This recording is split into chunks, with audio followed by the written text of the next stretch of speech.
Chapter 308. After Zhang Xiaohua finished his bath and tidied up his appearance, he sat comfortably on the chair and tasted the desserts that had been delivered. It wasn't a big deal, but he almost bit off his tongue. Ever since Zhang Xiaohua's cultivation entered the 5th layer of qi refining, he no longer needed to eat food. However, he still occasionally ate some sealwort to refresh his mouth. Seeing the desserts that he hadn't eaten in 4 years, his appetite was naturally aroused and he finished them all. After he finished eating the desserts, he withdrew his divine sense and sneered in his heart.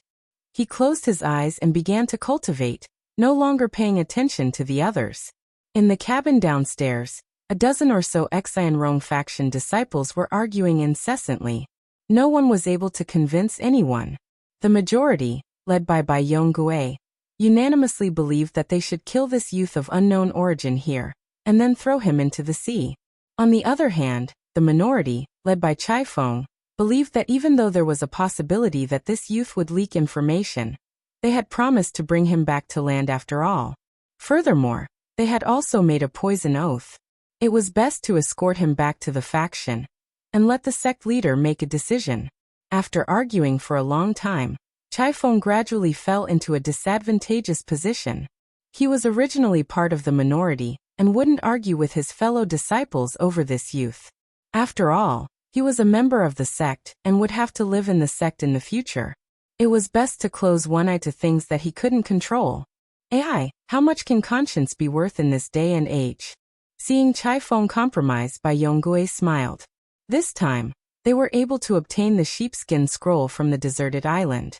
However, as for the punishment of the unfamiliar youth on the deserted island, if his opinion was adopted, it would naturally overshadow Chai Feng's. When they returned to the sect, he would naturally be the first to receive a reward based on merit. How could he not fight for such an opportunity? But what about the innocent youth's life? How could she be worthy of his attention? What followed was naturally to discuss how to make their move. Of course, this discussion was only to add some fun to the boring journey. Or perhaps they wanted to find a reason for their conscience. In short, it didn't take long for them to agree to make their move after dinner. Although Zhang Xiaohua was cultivating and did not release his divine sense, how could he put these people in his eyes at this time? If it weren't for the fact that he wanted to board this ship, he would have already made his move when Bai Yonggue ambushed him on the deserted island. Why would he wait until now? Since they had already waited until now, why would they be afraid of a little trick?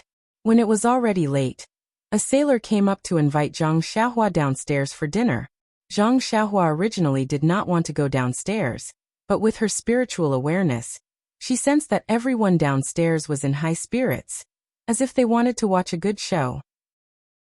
She could not help but think, they have just boarded the ship, and there is still a long way to go. If I don't teach them a lesson first, there may not be peace in the future. Alas, the tree wants to be quiet, but the wind will not stop. By the time Zhang Xiaohua followed the sailors down to the cabin, all the wine had already been prepared.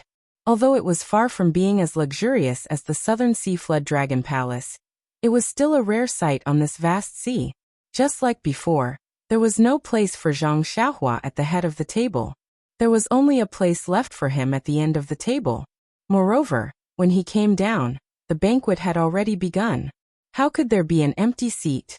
Zhang Xiaohua stood in front of the door and smiled as she looked at everyone in the hall. She cupped her hands at them and sat down without any trace of politeness. The people of the Xianrong faction did not show any abnormalities because of her appearance. Instead, as everyone drank and ate, their eyes revealed a hint of playfulness. Only Chai Feng, who sat at the head of the table, had an apologetic expression. He looked at Zhang Xiaohua a few times with unease. Although Zhang Xiaohua's head was lowered, she had already released her divine sense.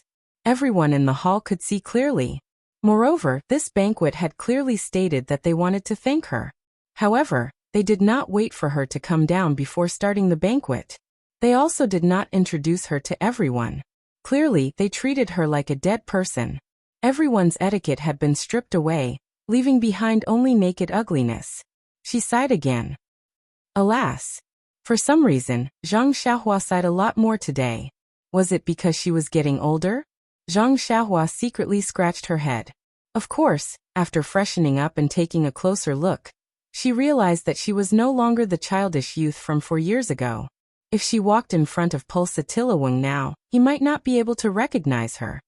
That's right. I wonder what the result of the battle at sea was. Did the navy of Jinghua City win? Or did the Southern Sea Serpent Palace win? However, what does this have to do with me? I am Ren Xiaoyao, who has already been buried in the belly of a fish. Just now on the deserted island, I still called myself Ren Xiaoyao. I won't leave any evidence behind, right? It doesn't matter. It's been so long. Pulsatilawang must have already forgotten about me. He will only be at home hugging his Southern Sea girl. Besides, do I still have to be afraid of him now? Although Zhang Xiaohua was not too interested in the food and wine in front of him, he had not eaten for many years after all. Thus, he moved his chopsticks slightly and tasted every dish. The taste is not bad. This group of people actually didn't put poison in the food. After eating 2 more mouthfuls, Zhang Xiaohua felt bored. However, she knew that there was still a good show to be performed. She could not leave early. Sure enough, Bai Yonggui's eyes never left Zhang Xiaohua. From the moment Zhang Xiaohua entered the cabin to her interest in eating, he saw everything. Seeing that she stopped eating, he thought that she had not eaten hot food for a long time, and was not used to it. When he was about to leave, he hurriedly said, "Fellow brothers, it was all thanks to Brother Ren that we were able to find the corpse of our senior brother in this vast sea. Everyone, let's toast to this little brother." Seeing everyone raise their cups, Zhang Xiaohua also smiled, raised her cup, and took a sip. Everyone drank it in one gulp, and saw that Zhang Xiaohua was ignoring them. Bai Yonggui said again, "Brother Ren, you fished out my senior brother's corpse from the sea and buried him. I admire you very much. I'll take this opportunity to toast you on behalf of my senior brother." After speaking, he drank it in one gulp. Zhang Xiaohua nodded and still put the cup to her mouth. Bai Yonggui poured the wine, and was about to speak again when Chai Feng spoke first. "That, Brother Ren, I'll also toast to you. The sea is vast, and there are still many days. If there is anything that I did not take care of you well, please forgive me." After speaking, he raised his cup and drank it. He's not a bad man. Zhang Xiaohua thought for a moment and raised his glass to taste it again. Bai Yonggui looked at Chai Feng with dissatisfaction and said to Zhang Xiaohua with a smile, "Brother Ren, if you are full, I have something to tell you." After hearing this, Zhang Xiaohua stood up and said with a smile, "Hero Bai and Hero Chai have already toasted me a few times. I'll also return the favor, and toast to Hero Bai." After speaking, she floated up and exerted force on her feet. Her body shot out like an arrow, and in the blink of an eye, she was in front of Bai Yonggui. Before Bai Yonggui could react, she raised her cup and said, "Come Hero Bai, please drink this cup." In an instant, everyone was shocked. Bai Yonggui was not the only one who was stunned. Looking at the wine cup that suddenly appeared in front of him and Zhang Xiaohua's smiling face, he had an indescribable feeling in his heart. The rest of the people were even more surprised. A few of them lost their composure and suddenly stood up, wanting to draw their swords from their waists. Chai Feng was surprised but reacted quickly. He immediately coughed and said, "That senior brother Bai, cough cough senior brother Bai." Bai Yonggui seemed to have woken up from a dream. He hurriedly stood up, and even the wine cup on the table almost spilled. Zhang Xiaohua's hand was as fast as lightning. She immediately held the wine cup and handed it to Bai Yonggui. She smiled and said, "Hero Bai, you don't have to be so polite. You can sit down." Bai Yonggui said awkwardly, There's no need. Since Brother Ren came to propose a toast, of course I have to stand up." Zhang Xiaohua smiled and said, "Hero Bai, you are too polite. Please." After speaking, she raised her cup to her lips and returned to her seat with a smile. Bai Yonggui looked at the wine cup in his hand. After thinking for a while, he raised his head and drank it. After that, the atmosphere in the cabin immediately became oppressive. The rest of the people looked at Bai Yonggui and Zhang Xiaohua with uncertain expressions. They didn't know what to do next. Zhang Xiaohua looked and asked, "Hero Bai, didn't you have something to tell me just now?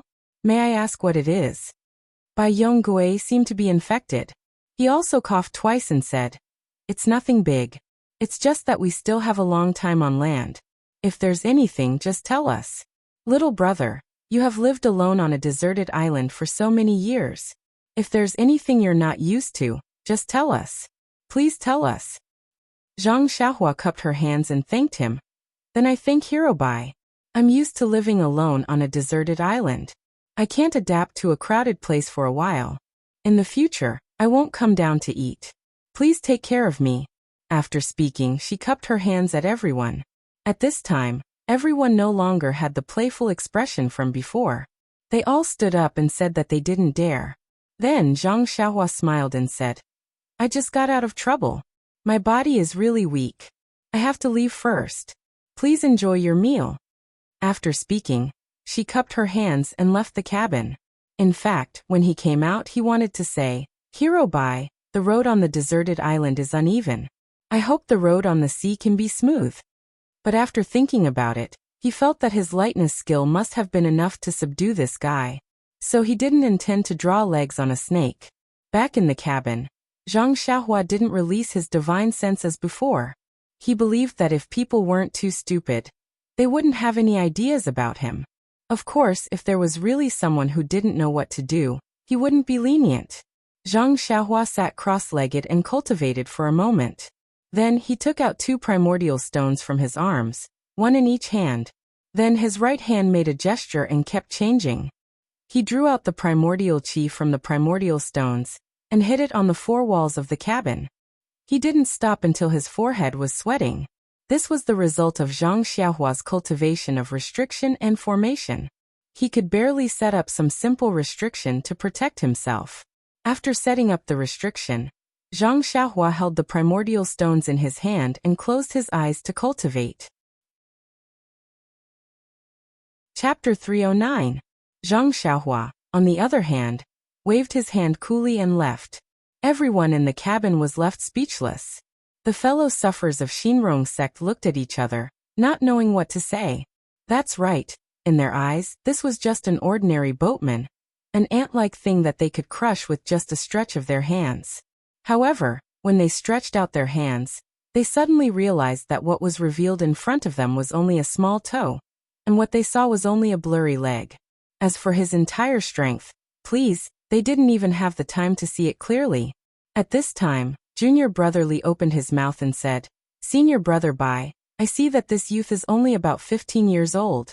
Even if he is a disciple of a famous sect, he would start practicing Nigong at the age of 4 or 5.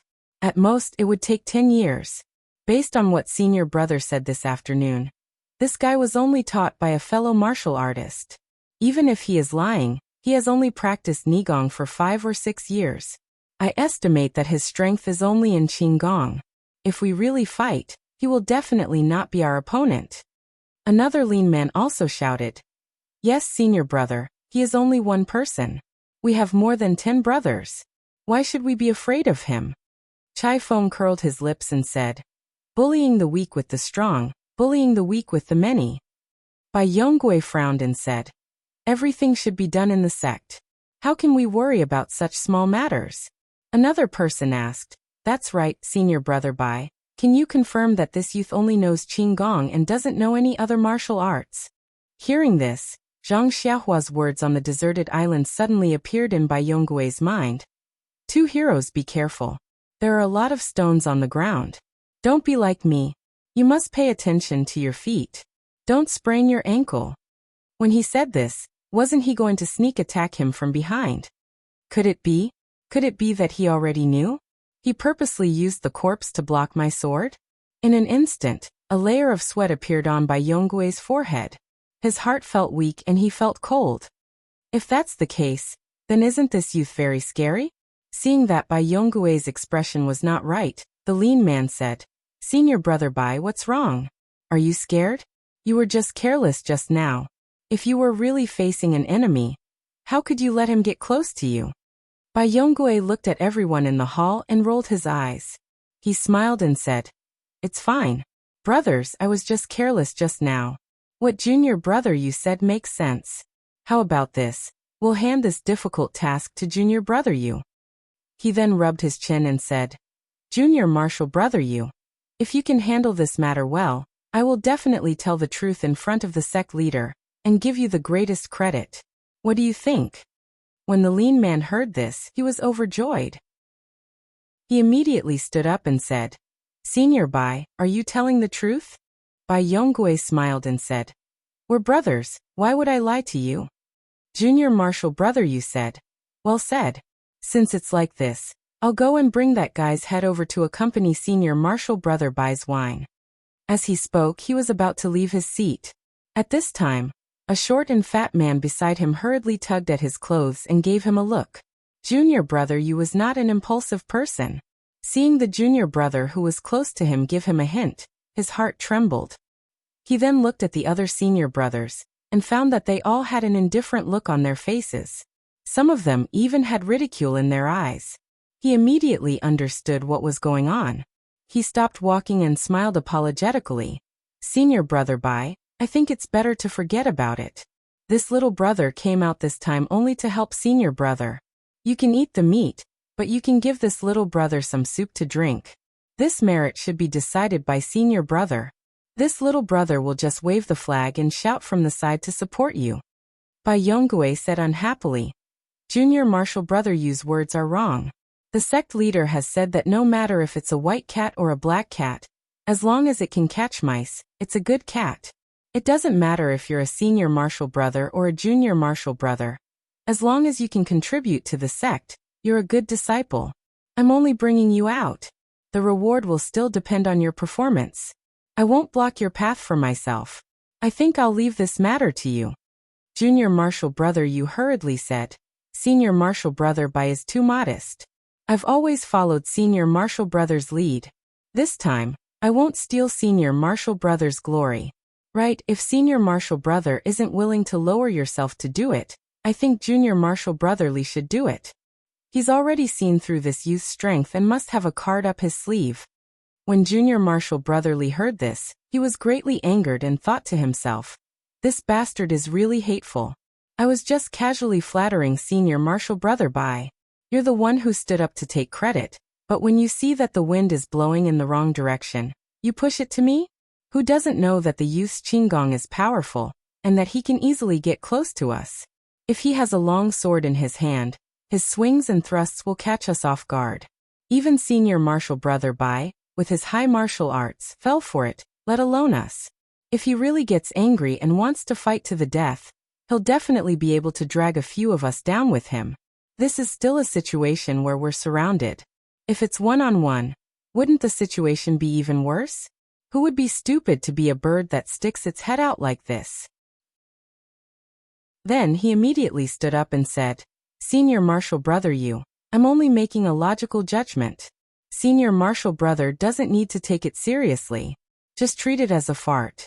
Moreover, senior marshal brother is my senior marshal brother, and senior marshal brother Bai is my senior marshal brother. If senior marshal brother isn't willing to steal senior marshal brother Bai's credit, how could I dare to steal senior marshal brother Yu's credit? In my opinion, it's better for senior marshal brother Yu to go. How could junior marshal brother Yu go? He had no choice but to brace himself and recommend a few more people. As for those who were recommended, they were angry that they were recommended, and all of them were pushed back. In short, no one was willing to face Zhang Xiaohua's ghost-like qinggong again. Bai Yonggui watched for a long time and secretly frowned. He coughed and said, Junior marshal brothers, to serve the faction leader, even if it's a mountain of swords and a sea of flames, you can't even frown. How can you shirk your responsibilities like this? Hearing this, all the junior marshal brothers were overjoyed and said in unison, If that's the case, then senior marshal brother Bai must personally take action? Bai Yonggui's face reddened and said, This is an important matter. It's better for us to discuss it again. We must have a foolproof plan before we can take action. What do you think, brothers? Everyone laughed and said, That's how it should be. Chai Feng also watched for a long time before he opened his mouth and said, Senior marshal brother Bai, junior marshal brothers, although this matter is important, we still have a long journey ahead of us. There's no need to rush. It's already late, so everyone should rest early and discuss it again tomorrow. What do you think? Hearing this, everyone stood up and cupped their hands before returning to their cabins. After the sailors finished cleaning up, they served fragrant tea. The two of them took a sip before Chai Feng said, "Senior Marshal Brother Bai, it seems that we have a hot potato in our hands." Bai Yonggui felt the same and nodded. "Junior Marshal Brother, did you also think of the words Ren Xiaoyao said on the deserted island?" "Yes, Senior Marshal Brother. Now that I think about it, there was a hidden meaning in those words. If it's really as we guessed, then this youngster's martial arts are far from what we can compare to. Perhaps only us junior martial brothers can take action together." "Junior Marshal Brother, are you not insisting on sending him to land and letting him leave safely?" Chai Feng said. "A gentleman's word cannot be taken back. Junior Marshal Brother is still willing to abide by the maxim and send him to land. However, Junior Marshal Brother isn't an inflexible person. If this youngster doesn't have the strength to truss up a chicken, then he must have no connection with Jianghu. If he returns to land, then he'll just mix in with the common people and probably won't leak any information about us. However, this youngster's martial arts are so strong that he might have some connection with some sect or sect. If he returns, then he might leak the information about the sheepskin scroll. I know that sect leader doesn't want the people of Jianghu to know that it was our Xian Rong sect that gained the benefits. Therefore, I feel that this youngster shouldn't be left alone." Bai Yonggui smiled. "Then Junior Marshal Brother also agrees to silence him? Then let's properly discuss how we should act." Chai Feng shook his head and said, "Senior Marshal Brother Bai, it's not necessary to silence him to seal the information. This youngster only got involved by chance and doesn't know the details. Why don't we invite him to our sect and let him stay for a period of time? It won't be too late to let him out after the storm dies down. What do you think?" Bai Yonggui shook his head and said, "Only the dead can keep secrets. This is what sect leader often teaches us. Junior Marshal Brother, how could you forget?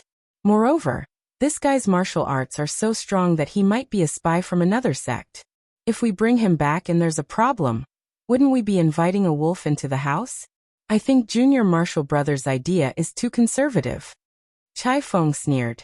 "Then Senior Marshal Brother Bai, what do you think we should do?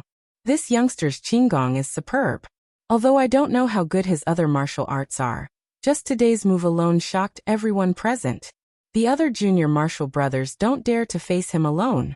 I think that even if we surround him, no one will dare to be the first to attack him." Bai Yonggui was also helpless. He didn't want to be the first to attack, let alone the others. At this time he suddenly said, "Junior Marshal Brother, why don't we secretly make a move while this guy is asleep? What do you think?" "Secretly make a move?"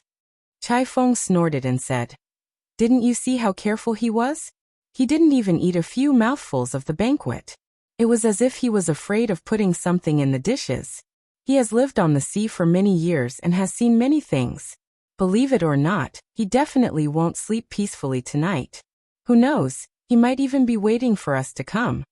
Thinking about Zhang Xiaohua's performance just now, Bai Yonggui couldn't help but agree with Chai Feng's opinion.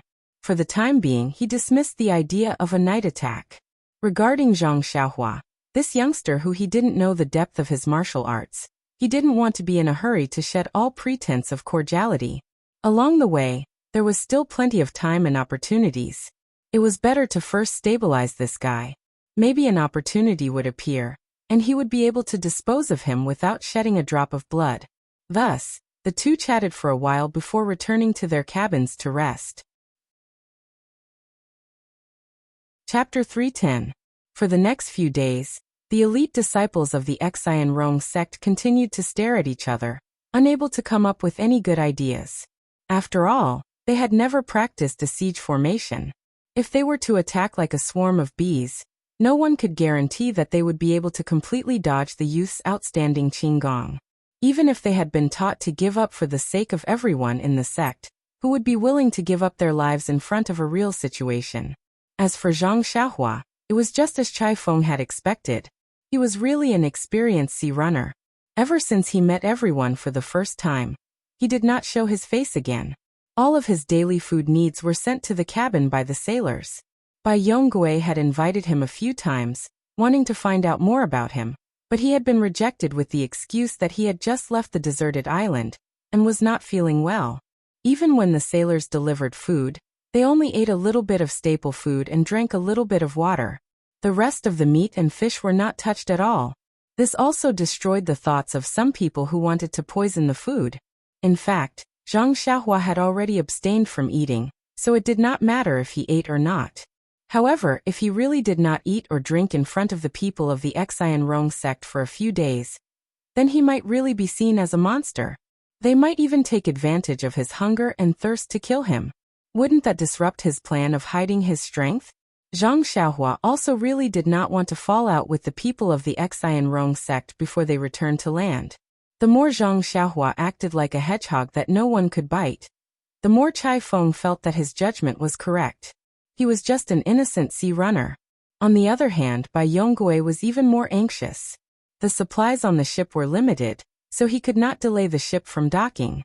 Once the ship docked, he would have no reason to force the ship to stay. When that time came, they could only fight. Therefore, on this vast sea, on this ship, a very delicate balance was formed. However, the two sides of this balance were exceptionally passive and proactive. The reason why the Xian Rong sect was passive was because they could not come up with an effective method that would not harm themselves. On the other hand, they had two different voices. One was to silence the other, and the other was to send him to the sect.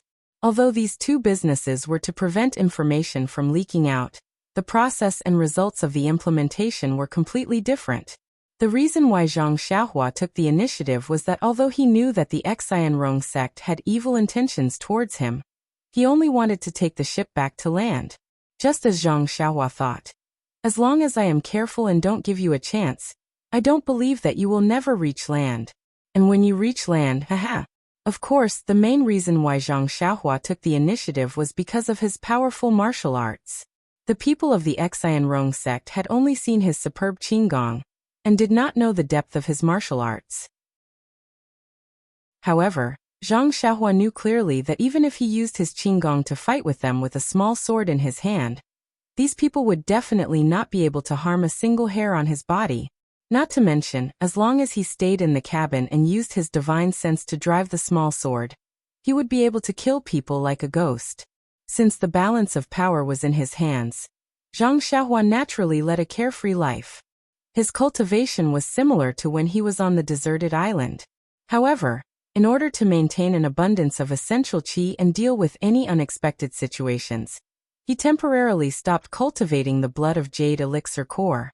When he cultivated at night, he placed restrictions all over his body to prevent himself from being ambushed when he was unconscious at midnight. In addition to comprehending the restrictions and formations, Zhang Xiaohua also took out a large amount of time to carefully read the first jade slip that Fire Dragon Jinren had left behind. This jade slip contained a lot of common knowledge about cultivation, and a large amount of basic spells. When he was on the deserted island, Zhang Xiaohua was too lazy to waste time on these things. After all, it had nothing to do with cultivation. However, now that he was about to step into the pugilistic world, where martial arts reigned supreme, if he only had an unparalleled essential qi but did not know how to use it, wouldn't he be as stupid as a rich man who had a treasure house but did not know how to use it? After another 10 days, although he still did not see the shadow of land, he could often see the shadow of some ships in the distance. In his heart, Zhang Xiaohua knew that the land was not far away. This day, when it was close to noon, Zhang Xiaohua once again politely declined Bai Yonggui's invitation. He simply drank some water and ate some food. Then he released his divine sense and covered the entire ship. In the cabin, seeing Bai Yonggui walking in, Junior Brotherly went forward and asked, "Senior Brother Bai, is that guy still not coming down?" "Yes, he seems to have sensed something. No matter what, he does not even take half a step out. Could it be that our actions have made him suspicious?" "Nonsense, what actions have we taken? We are just discussing countermeasures together. He does not have clairvoyance and clairvoyance. How could he know what we are doing?" Senior Brother Bai is right. This guy is a cunning little fox, a coward. He immediately hid when he sensed the slightest movement, and did not dare to come out again. He only ate so little. Even if we poisoned him, it would not work. How about we not send him water and food? What do you think? AI, do you think I don't want to? But even if we don't send him water, do you think he does not know where we put it? He does not step out of his room. How would he know? If I say you are stupid, then you are stupid. If you had such a high qigong, wouldn't you take advantage of the night to observe below the deck? This youth was born as a sea runner. In this aspect, he is more proficient than us. So, even if we don't send him food, won't he find it himself? So after thinking about it, there are only two paths. Bai Yonggui said with a gloomy face. Two paths. Senior brother Bai is truly brilliant. This lowly one is full of admiration. Even after racking my brains, I could not come up with even half an idea. Look at you, you're giving us two paths in one go. This lowly one is all ears. One of them flattered Bai Yonggui with a charming smile. Bai Yonggui was not in the mood to be flattered. He looked at the person angrily and said, "If you can't think of anything, don't be anxious. As long as you follow my plan, you will also be a good disciple of our Xian Rong sect." The person shrunk his neck and felt that something was wrong. However, he still smiled apologetically and said, "Senior brother Bai, please tell me. Let's see if I have the ability." Bai Yonggui looked around at everyone and said, "The first option is for us to surround his cabin and find two people to rush in through the door and window to attract his attention. Then the others will rush in from these two places. Isn't this bastard's qigong powerful? Let's just stay in that cabin and make sure he doesn't have any space to move. I don't believe that we can't kill him." After he finished speaking, he pointed at the person who had just flattered him and said, "You go in through the door. If you can successfully kill him, I will give you the merit." When that person heard this, his expression changed. He smiled and said, "Senior brother Bai, you must be joking. This little brother's martial arts are low, so it's better for me to help from the back. It's better to give this important opportunity to someone else." Bai Yonggui laughed coldly. He looked at the people who did not dare to look him in the eyes. He said angrily, "Soldiers are trained for 1,000 days to be used in a single moment. Now is the time when the Xian Rong sect needs you." At this time someone whispered, "Senior brother Bai, why don't you be the first to rush in?" Bai Yonggui asked loudly, who said that? Seeing that no one responded, he said, "Of course I am willing to be the first to rush in. However, as the saying goes, an army cannot be without a general. I still have to stay in the middle to ensure the successful completion of this operation. This young man is just an insignificant ripple. There are more and more important things that I need to do. What about the second option?" Someone asked. Bai Yonggui smiled and looked at the person. "This second option is something that I have discussed with your senior brother Chai for a long time. It can be considered a foolproof plan." Everyone's eyes lit up. They were all very surprised. Our main purpose for going out to sea this time was to find the sheepskin scroll. Now that we have successfully completed our mission, I believe that the rewards from the sect will not be small. This young man who ran out to sea was just an accident. Preventing him from leaking information is a very professional job and should be left to the experts. I think, should we send the news back to the sect and let the sect leader send a specialist to solve this problem? When everyone heard this, they all clapped and said, "Good, very good." Bai Yonggui seemed to have expected this result and said, "Since everyone has agreed, then let's take it as a collective decision made by the dozen of us. Junior brotherly, I'll leave this matter to you. Time is ticking by, and we should only be a few days away from Songluo City, right?" Junior brother Yu hurriedly replied, reporting to senior brother Bai, "It is only 2 or 3 days away." "Good, then tell the sailors to slow down the ship. If necessary, we can take a detour. But senior brother Bai, the supplies on our ship are not enough. If we encounter a storm, we may not be able to safely reach the shore." Bai Yonggui glared at him and said, "No matter what, we have to hold on until we receive a reply from the sect. Otherwise, we may have made this trip in vain." Junior brotherly saw this and said, "Okay, senior brother Bai, I will immediately send a message to the sect." Bai Yonggui nodded, indicating that he should quickly go and do it. Not long after junior martial brotherly entered the deck, a bird that was a lot bigger than a pigeon, but a bit smaller than a falcon flew out from a small window. That bird circled above the ship a few times, and after determining the direction, it flew in a certain direction. Junior Brother Li watched with satisfaction as the bird flew away. Only then did he close the window and return to the cabin to report. However, just as he closed the window, a black light flew out from the cabin on the second floor. It flew like lightning towards the bird in the distance. Chapter 3:11. That black light was the small sword driven by Zhang Xiaohua. Although the bird flew very quickly, the small sword was even faster, and in a short while it had caught up. The bird seemed to have sensed its pursuers and immediately increased its speed. As if it had been trained for a long time. It flew up, down, left and right as if it was trying to shake off the small sword. Unfortunately, the small sword had been through a battle with a wild seabird, and how could it be shaken off by this bird? In a short moment, the small sword was pressed against the bird's neck, and if it exerted a little more force, it would be stabbed to death. At this moment, the small sword suddenly shook off the bird, and with a turn, it flew back like a bolt of lightning. The bird had just escaped death and gave a loud cry. Once it had identified the direction, it flapped its wings and hurriedly escaped from this sad place. Zhang Xiaohua's divine sense had been enveloping the entire ship, and he had seen Bai Yonggui and the others discussing how to deal with him. However, he did not have clairvoyant ears and did not know what they were talking about. When he saw Junior Brother Li going below the deck to write a note, he naturally paid close attention to it. Unfortunately, what he wrote was a mess, and even though he was used to reading ancient texts, he could not understand it.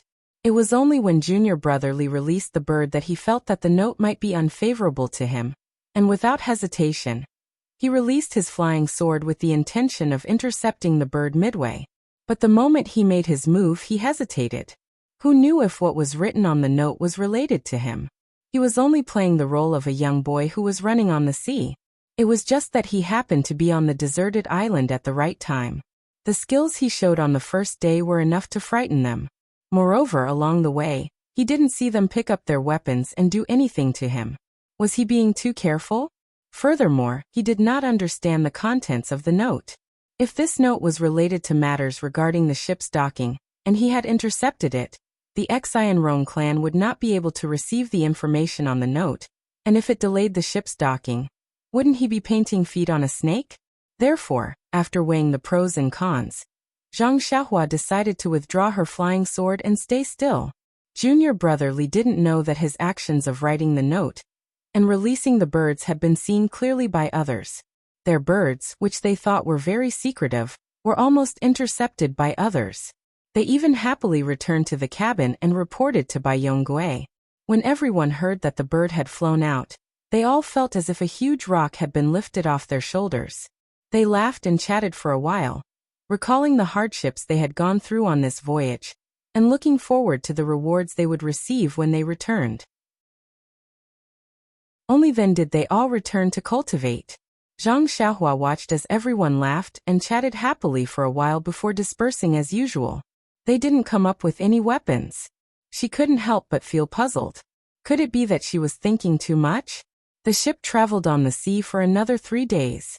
During this time, the ship's speed was sometimes fast and sometimes slow. Sometimes it would even constantly change directions. Bai Yonggui was very nervous. He was afraid that Zhang Xiaohua would come out of the cabin and question him. Unfortunately, Zhang Xiaohua was not the youth that he claimed to be. This guy had no sense of direction. When he was at sea, he couldn't even tell north from south.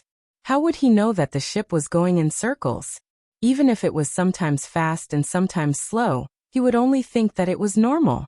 These days, because they had often encountered ships that signaled with flags, Zhang Xiaohua knew that they were getting closer and closer to the shore day by day. He became more and more cautious. Other than cultivating at night, his divine sense enveloped the entire ship. When he saw Bai Yonggui's anxious expression, he thought that he was waiting for orders from the sect. He was secretly glad that he didn't hunt down the bird that was sending the message. Sure enough, on this day, Zhang Xiaohua's divine sense moved, and the bird returned safely. After receiving Junior Marshal Brother Li's report, Bai Yonggui's face revealed a smile. Then he called all his fellow disciples to the cabin for a meeting. Seeing this situation, Zhang Xiaohua didn't hesitate. Her body floated out of the window and along the outside wall of the ship. She slid down to the side of the cabin. She straightened her ears and listened attentively. The cabin where the disciples of Xianrong sect discussed matters was in the middle of the deck. Usually many sailors would pass by here. Zhang Xiaohua had the idea of eavesdropping before, but she gave up when she saw that it was easy to be discovered. Today, however, was different. First, the sailors were tired from the journey, so there weren't many people passing by. Zhang Xiaohua could monitor with her divine sense, so she could discover them in time, and have time to hide. Second, Zhang Xiaohua wanted to know what was written on the note, and whether it was related to her. Sure enough, when all the senior and junior brothers had gathered in the cabin, Bai Yongguei smiled and waved the slip of paper in his hand. Junior brothers, I just received a message from the sect today. The sect leader is very pleased that we were able to find the things we wanted. He has decided that when we return to the sect, he will reward us heavily. Hehe, from the sect leader's words. This reward seems to be beyond our expectations. Moreover, the sect leader didn't complain that we brought someone back. He even followed our suggestion, and, just as he said this, Zhang Xiaohua's divine sense moved. 2 sailors turned around from the back of the ship. Zhang Xiaohua quickly jumped up and disappeared from her window. She waited for the 2 sailors to pass by before she came back down. At this time, Bai Yongguei said, when the ship docks, we will cooperate with the 2 masters to take down this guy. Hehe, the sect leader said that in order to ensure that nothing goes wrong, he specially invited a master with outstanding qinggong. There will definitely be no problem. Fellow junior martial brothers, when the time comes, we will just surround him. As for the rest, the 2 masters will take care of it. We just need to take the credit. Everyone said, Senior martial brother Bai's plan is good. Little brother admires it. Bai Yongguei waited for everyone to finish speaking before he said, Fellow junior martial brothers, we will soon arrive at Pingning Port. The sect leader instructed us to dock at an abandoned pier. The 2 masters will probably arrive on time.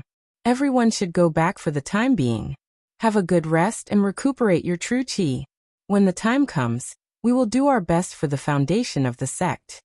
Everyone stood up and said, It is our duty to dedicate ourselves to the cause of the sect. Only then did everyone go back. Bai Yongguei called out to Junior Martial Brother Yu and said, Junior Martial Brother Yu, inform the sailors that there is no need to take a detour or slow down. From now on, speed up to Pingning Port. Junior Martial Brother Yu complied and left. When there was no one in the cabin, Zhang Xiaohua sneered. Just as she was about to return to the cabin, she heard someone talking inside. She heard Chai Feng say worriedly, Senior Martial Brother Bai, did the sect leader say how to deal with this Ren Xiaoyao? Will we capture him and bring him back to the sect or kill him on the spot? Bai Yongguei sneered and said, Junior Martial Brother Chai, you should put away your conscience. Although you and I made a poison oath on the deserted island, the oath only said that we will safely send this guy to land. It didn't say what we will do when we arrive on land. Chai Feng was speechless. After a moment he said, At that time, I didn't think too much about it. I just felt that this boy was innocent for getting involved in this muddy water. Innocent? There are many innocent people in this world. Since he came across Tan Wu's corpse, it means that this is heaven's will. If he doesn't take out Tan Wu's corpse, won't he not get involved? But if he doesn't dig out the corpse, will Senior Martial Brother Bai let him on the ship? Hehe, about that? Who knows? If that's the case, won't he end up the same way whether he hands over the corpse or not? Bai Yongguei seemed to tacitly agree with Chai Feng's words. He didn't refute them, but his voice was a little loud as he said, Aren't I doing this for the sake of the Xianrong sect? If this news spreads to Jianghu, won't we end up like the Tan family? We chased Tan Wen and Tan Wu for several years, and they died in a foreign land. Don't tell me you want us to end up like them? Chai Feng immediately shook his head and said, Senior Martial Brother Bai, I don't have any other thoughts. I just feel that this boy is being treated unjustly. He has already delivered what we want, yet we still have to kill him. Bai Yongguei sneered again. Put away your senseless pity. Do you know why the sect leader gave you a death order to listen to me this time? Isn't it because of your indecisiveness? If it weren't for you last time, we would have killed and captured Tan Wu on Yanming Mountain. How could we have let him escape overseas? Chai Feng heaved a long sigh and didn't say anything else. Bai Yonggui didn't let him go and said, "Don't think that you can extricate yourself from this. Are you afraid of your own oath? Don't forget that when we were on the deserted island, you were the same as me. You also attacked that boy at the same time. If that boy kills you out of hatred, you won't be able to escape." Chai Feng said angrily, "Senior Marshal Brother Bai, isn't that because you used the sect leader's hint to force me?" After he finished speaking, he was about to rush out of the door. Bai Yonggui stepped forward and grabbed him. "Junior Marshal Brother Chai, listen to me. This Jianghu has always been a place of mutual deception. There is no mercy. With your character, if you weren't under the protection of the sect, you would have lost your life long ago. Do you know why we only benefited from the Tan family's matter?" When Chai Feng heard this, he couldn't help but become curious and said, "I know my character's shortcomings. I'm very trusting, indecisive, and don't like to hurt people. I'm not cut out for the Jianghu. However, we grew up in the sect. If we don't mingle in the Jianghu, how can we make a living? And what is the relationship between my character and the Tan family?" Zhang Xiaohua's gossipy heart was also greatly aroused. Just as he was about to listen carefully, another sailor passed by. He had no choice but to return to the cabin and wait for the sailor to pass before coming down. Although Zhang Xiaohua secretly cursed this guy for interrupting his story, he also knew that the number of sailors had decreased because they were about to reach the shore. If it was before, he wouldn't have been able to stay outside the window for even a moment. Sure enough, Bai Yonggui, who was in the cabin, had already started talking. "I also happened to find out from a senior marshal brother, who was in charge of intelligence, that our Xian Rong sect had already noticed the Tan family's strange movements 5 or 6 years ago. We had already begun to make arrangements and gather relevant information.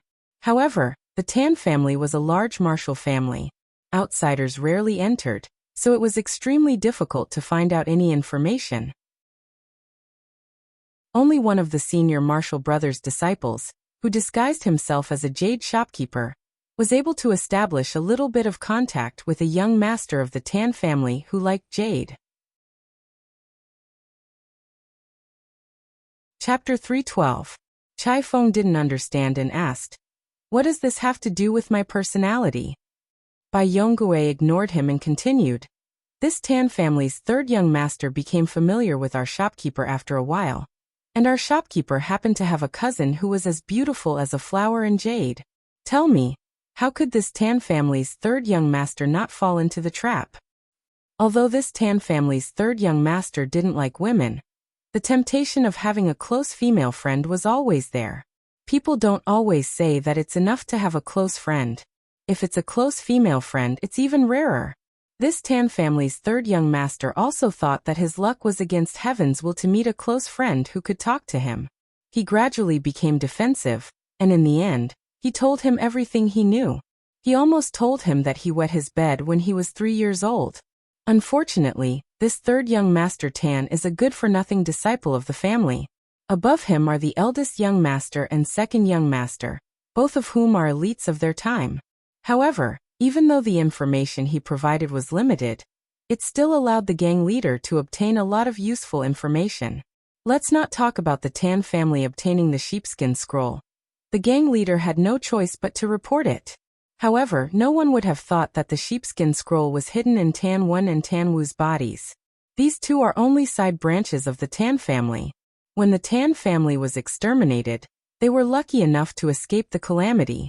When everyone else thought that the sheepskin scroll was destroyed in the Sea of Fire and became a mystery, only our gang leader knew in his heart. What does this mean? It means that in Jianghu, where the weak are prey to the strong, there is no trust that can be trusted.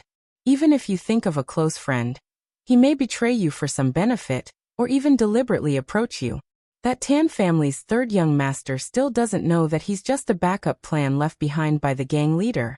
He still thinks that he got the help of his close female friend and escaped the disaster. Chai Feng smiled bitterly and said, "Maybe it's better not to know. He lives in a world arranged by others. Maybe it's better for him to live." "Then what about you? Junior Chai, you still have to muddle along in Jianghu. Bai Yonggui said sarcastically. Chai Feng squeezed out a smile and said, I know Senior Bai is doing this for my own good, but a leopard can't change its spots. Maybe it's like this in this life. Many thanks for Senior Apprentice Brother's guidance. I also need to take a rest. The ship is about to reach the shore. With that, he cupped his fists and left the cabin. Bai Yonggui waited for him to walk to the door before saying, the decision to kill or capture that young man alive is not in our hands. We'll wait until we reach the shore and see what the two masters decide. When Chai Feng heard this, he shrugged his shoulders and did not say anything. He continued to walk out without stopping. Zhang Xiaohua saw that the song had ended and the crowd had dispersed, so he also slipped back into the cabin.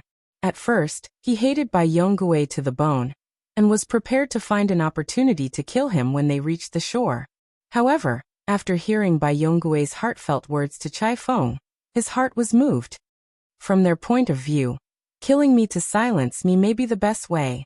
If I spread the news that they have obtained the sheepskin scroll, their Xianrong faction will probably end up like the Tan family. Zhang Xiaohua muttered to himself, but his heart moved. Could it be, I am also an indecisive person? I am also not suited to dawdling in Jianghu? Zhang Xiaohua took out a small sword from his bosom. The small sword flew a few times in the air before flying straight out the window and into the clouds. Zhang Xiaohua's mouth revealed a smile as he muttered to himself, perhaps. This night was destined to be a peaceful night. Not only was the sea calm and the moon bright, but the entire ship was also incomparably quiet under Zhang Xiaohua's divine sense. The sailors were busy with their own things. The disciples of the Xianrong faction were also sitting cross-legged in meditation. Only a few idle old sailors were leaning against the ship's railing and humming an unknown nostalgic song. Zhang Xiaohua knew that tonight would be his last night at sea. Although it seemed that Bai Yonggui and the others would definitely not do anything to him tonight, he did not dare to be careless. He still carefully set up an exquisite restriction around himself before closing his eyes to cultivate in peace. After these days of practice, the inhibition was placed smoothly and almost smoothly. To be honest, Zhang Xiaohua had already learned these inhibition when he was on the deserted island. He had also casually used them in the cave. It was easy to use then and was not as strenuous as now. Therefore, he thought that he had learned them very well. However, when he was in a strange cabin and tried to use them, he found that it was not the case. Perhaps in the cave, the primordial qi was more abundant, so it was easier to set up the inhibition. The primordial qi on the sea is much thinner. It is somewhat strenuous to rely only on the primordial qi in the meridians. The primordial qi drawn from the primordial stone is not as smooth as the primordial qi of heaven and earth. As the saying goes, practice is the only standard to test the truth. It really makes sense. Fortunately, I have been comprehending the inhibition, so I can successfully set up the inhibition under difficult conditions. Moreover, the training under these difficult conditions has also allowed me to have a deeper understanding of the inhibition. One's sweat, one's harvest. The ancients did not lie. Before falling asleep, Zhang Xiaohua was quite gratified. With Bai Yonggui's instructions, the ship went directly to the shore. When the sky was bright, the shadow of the coastline could already be seen in the distance. Of course, it was only a shadow. In Zhang Xiaohua's cognition, this shadow represented hope. This shadow meant that he was one step closer to his family. Of course, Zhang Xiaohua, who already had sailing experience, also knew that although the coastline looked very close, it was hard to say how long it would take to reach the shore. Perhaps Zhang Xiaohua was the only one who was eager to return home. In his divine sense, the people of the Xianrong faction were meditating with their eyes closed. They were accumulating their primordial qi. They probably knew that once the ship reached the shore, there would be a fierce battle. A fierce battle that they were not confident of protecting themselves. Although their opponent was only a very ordinary-looking youth. Who knew who this youth would pull down as a scapegoat when he fought like a cornered beast? Zhang Xiaohua looked at their serious expressions and suddenly felt a trace of amusement in his heart. There was also a trace of a feeling of looking down on them. His heart moved. Could it be that this was the feeling of being in a high position? Yes, this is the feeling of having a card up one's sleeve. Everything is under control. Or rather, it's a feeling of transcendence. Everything has nothing to do with me. Although they are afraid of me and think of ways to control me, what about me? I see these as insignificant tricks. I see the dangerous road as a smooth road. Even the experts they invited are not in my eyes. This feeling of being in the situation but floating outside is really strange. After thinking about it, Zhang Xiaohua understood. He did not practice the Big Dipper magical fist. He did not remove the restriction around him and closed his eyes to meditate. He had already realized that this kind of state of mind was more valuable than the Heart Sutra. The Heart Sutra could be done step by step and progress step by step, but the state of mind came too randomly. Fortunately, seeing that they were about to reach the shore, the people of the Xian Rong sect also wanted to pass the last part of the journey peacefully. No one came to disturb Zhang Xiaohua. Even the sailor who delivered the food, after knocking on the cabin door for a long time, did not see anyone open it. He only placed the food at the door and ignored them. He must have received instructions from someone else. However, when evening came and the port was already in sight, Zhang Xiaohua's cabin door still did not open. Only then did the sailor panic and report it to Junior Marshal Brother Li. Junior Marshal Brother Li was also puzzled. Although Zhang Xiaohua's cabin door was usually closed, the food was always taken in. Could it be that something had happened when they were about to reach the shore? Naturally, he did not dare to be negligent and quickly went to find Bai Yonggui to discuss it. On the way back to the shore, Zhang Xiaohua was a thorn in their hearts. They could not touch him. It was not easy to get the faction leader to send experts to deal with him. If he disappeared, they would not be able to hand him over. Thus, they might end up with a bad ending. Bai Yonggui was more attentive. After hearing the report, he wasn't in a hurry to see what was going on. He first asked the sailors about the situation last night. After knowing that there weren't any ships that passed by, he was relieved. He smiled and said to everyone, "Since there weren't any ships that passed by last night, then this young man must still be in the cabin. He used to hide in the cabin, so he must have seen that we're going to dock today. He's not a fool, so he naturally knows that there won't be any good results when we dock. So he hid in the cabin and thought of a countermeasure. As long as we guard carefully and don't let him escape, it will be a great merit." Junior Brother Li said uneasily, "But Senior Brother Bai, if he really is not in the cabin and we can't hand him over when we reach the shore, what should we do?" "Haha, that's easy. Junior Brother Li, I will give you a task. Go to the cabin and ask that little brother to come out. How about it?" Oh, I also agree with Senior Brother Bai's opinion. The sea is vast and there are no ships passing by. No matter how good his Qing Gong is, he can't be in the water and not sink. He must still be in the cabin scratching his head. Everyone chuckled, thinking the same thing. Bai Yonggui waved his hand and asked the sailor to come forward. He said, "Go to the cabin door and watch carefully. That's right, find another person to go to the deck and watch the window. If there are any changes, quickly report to me." The sailor saw that the others did not dare to go, so he was also timid. "It doesn't matter. He will not make things difficult for people like you. There is no harm in going." Chai Feng sighed and said. The sailor looked at him nervously and did not dare to say anything. He carefully walked away. Bai Yonggui waved his hand and said, "Everyone, we are about to reach the shore. Everyone, according to the positions we discussed before, take your positions. Before the ship reaches the shore, we still have to stand on guard. Once the ship reaches the shore, hee." When everyone heard this, their expressions turned cold. They did not dare to be careless. They quickly took their swords and went out according to the previous agreement. The port was getting closer and closer. Dusk was also approaching. Under the dusk, the deserted port looked incomparably bleak.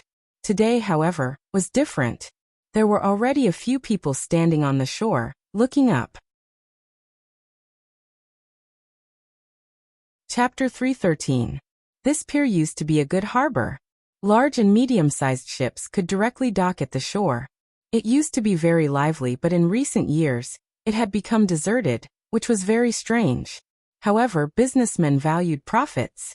Since Pingning Port could also provide a good channel, who would care about the reason why this pier was deserted? The ship slowly approached the shore, but Zhang Xiaohua's cabin door still did not open. Bai Yonggui was half happy and half worried. He was happy that the ship had finally reached the shore. Seeing that the sect leader on the shore had sent reinforcements, he could finally hand over this hot potato. He was worried that the youth with excellent qinggong still hadn't come out. Could it be that, as junior brotherly guest, he had sneaked away last night? However, if he had to open Zhang Xiaohua's cabin door himself, he really didn't have the courage. Looking at the four people on the shore, Bai Yonggui couldn't help but secretly wipe the cold sweat on his forehead. After thinking for a while, he called everyone and jumped onto the shore. There were 4 people standing side by side on the shore. 2 of them were around 23 or 24 years old. They were wearing gray robes and hats. One of them was holding a long sword, and the other was holding a long crescent moon shovel. The 2 people standing on both sides were dressed in martial attire. They were about 40 years old, and all of them were holding long swords.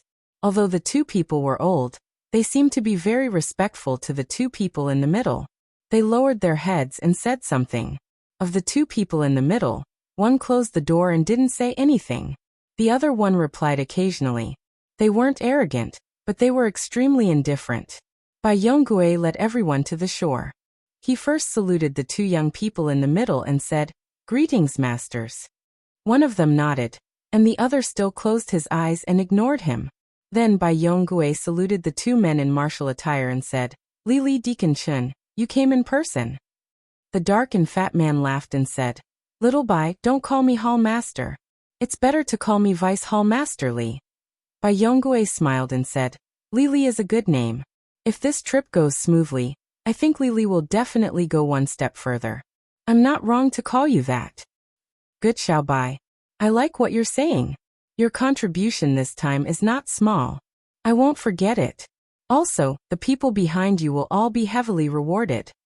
Hearing this, everyone was overjoyed and cupped their fists to express their thanks. Bai Yonggui took a step forward and was about to say something when he saw Li Li give him a look and asked, "Xiao Bai, where is the expert you mentioned? How come I only see you guys and not that person?" This Bai Yonggui didn't know what to say. Seeing Bai Yonggui hesitate, Li frowned and said, "Did he escape?"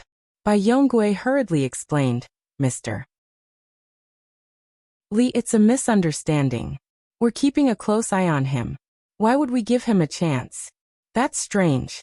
Where is he?" This Bai Yonggui pondered for a moment before taking a step forward. At this moment, the young man said impatiently, "If you have something to say it out loud. Why are you whispering?" Li Li also scolded, "Xiao Bai, if you have something to say, just say it. Our Xian Rong sect has nothing to hide." Bai Yonggui said awkwardly, "Mr. Li, that young man didn't escape. He's just hiding in the cabin and won't come out. We don't dare to call him." Hearing this, Mr. Li's heart was as clear as a mirror. He scolded, "You bunch of useless things. If you don't even have the guts, how can you still survive in Jianghu?" However, he looked at the 2 young men. Seeing this, the young man seemed to understand something. He smiled and said, "Well said, Mr. Li, since your leader invited us here, let us do this." Hearing this, Mr. Li put on a smile and said, "That's good. Then we'll have to ask the Grandmaster to do it." At this moment, someone suddenly said, "Grandmaster? Where are you Grandmasters from?" When everyone looked back, they saw an ordinary young man standing on the high bow of the ship. Seeing this, Bai Yonggui hurriedly said, "Mr. Li, Grandmasters, it's this young man." After saying this, he waved to the others. The others all jumped back and surrounded the dock in a semicircle. Seeing the reaction of Bai Yonggui and the others, Mr. Li smiled and thought, "Not bad, children can be taught." Then Mr. Li took a step forward and cupped his fists to Zhang Xiaohua. "Little brother, I am Xian Rong Sect's Luo River Hall's Vice Hall Master Li Min. Under the order of our leader, I invite you to our sect for a while." He didn't mention Zhang Xiaohua's alias at all. It was as if he was sure that Ren Xiaorao wasn't his name. How could Zhang Xiaohua believe him? He said in a clear voice, "Vice Hall Master Li, many thanks for your sect leader's kind intentions. However, this one has been overseas for a long time. It would be better for me to stay here for a year and a half. When I have time, I will pay a visit to your sect leader. Then, he added, I'll remember your sect's kindness in bringing me back from the deserted island. I won't tell anyone. Zhang Xiaohua thought that the two masters invited by the Xian Rong sect were elders with strong martial arts. Only now did she know that the masters were two monks. The hats on their heads were obviously to cover their bald heads. He knew that the Xian Rong sect wouldn't want the sheepskin scroll to spread, so he didn't leak anything when he spoke. His words clearly told Mr. Li that he wouldn't reveal anything about the sheepskin scroll. Although Hall Master Li understood the meaning behind his words, he had received a death order. How could he dare to show any mercy to his subordinates? He could only smile and say, Little brother, you're thinking too much. Our sect leader likes young talents the most. He was very happy when he received the news and sent me to welcome you. If you don't go, wouldn't you be letting down our sect leader's painstaking efforts? Zhang Xiaohua laughed coldly and was about to speak. The thinner monk next to him said, This benefactor, you should listen to Vice Hall Master Li. If you let this little monk fight, it won't be good. It won't be good if you get injured. Zhang Xiaohua smiled and said, If I go with you, what will you say? Will I just leave like this? Ahem, Mr. Li laughed dryly and said, This, in order to show little brother's sincerity, I'll have to ask this great master to seal little brother's acupoints. Of course, it's only a few simple acupoints and won't have any effect on the body. When we arrive at the sect, we'll immediately undo little brother's acupoints. Our sect leader is also waiting to apologize to little brother and hold a welcoming banquet. Ha ha ha, Zhang Xiaohua laughed loudly, as if she had heard the funniest thing in the world. The monk next to him frowned and said, Vice Hall Master Li, why are you wasting time with him?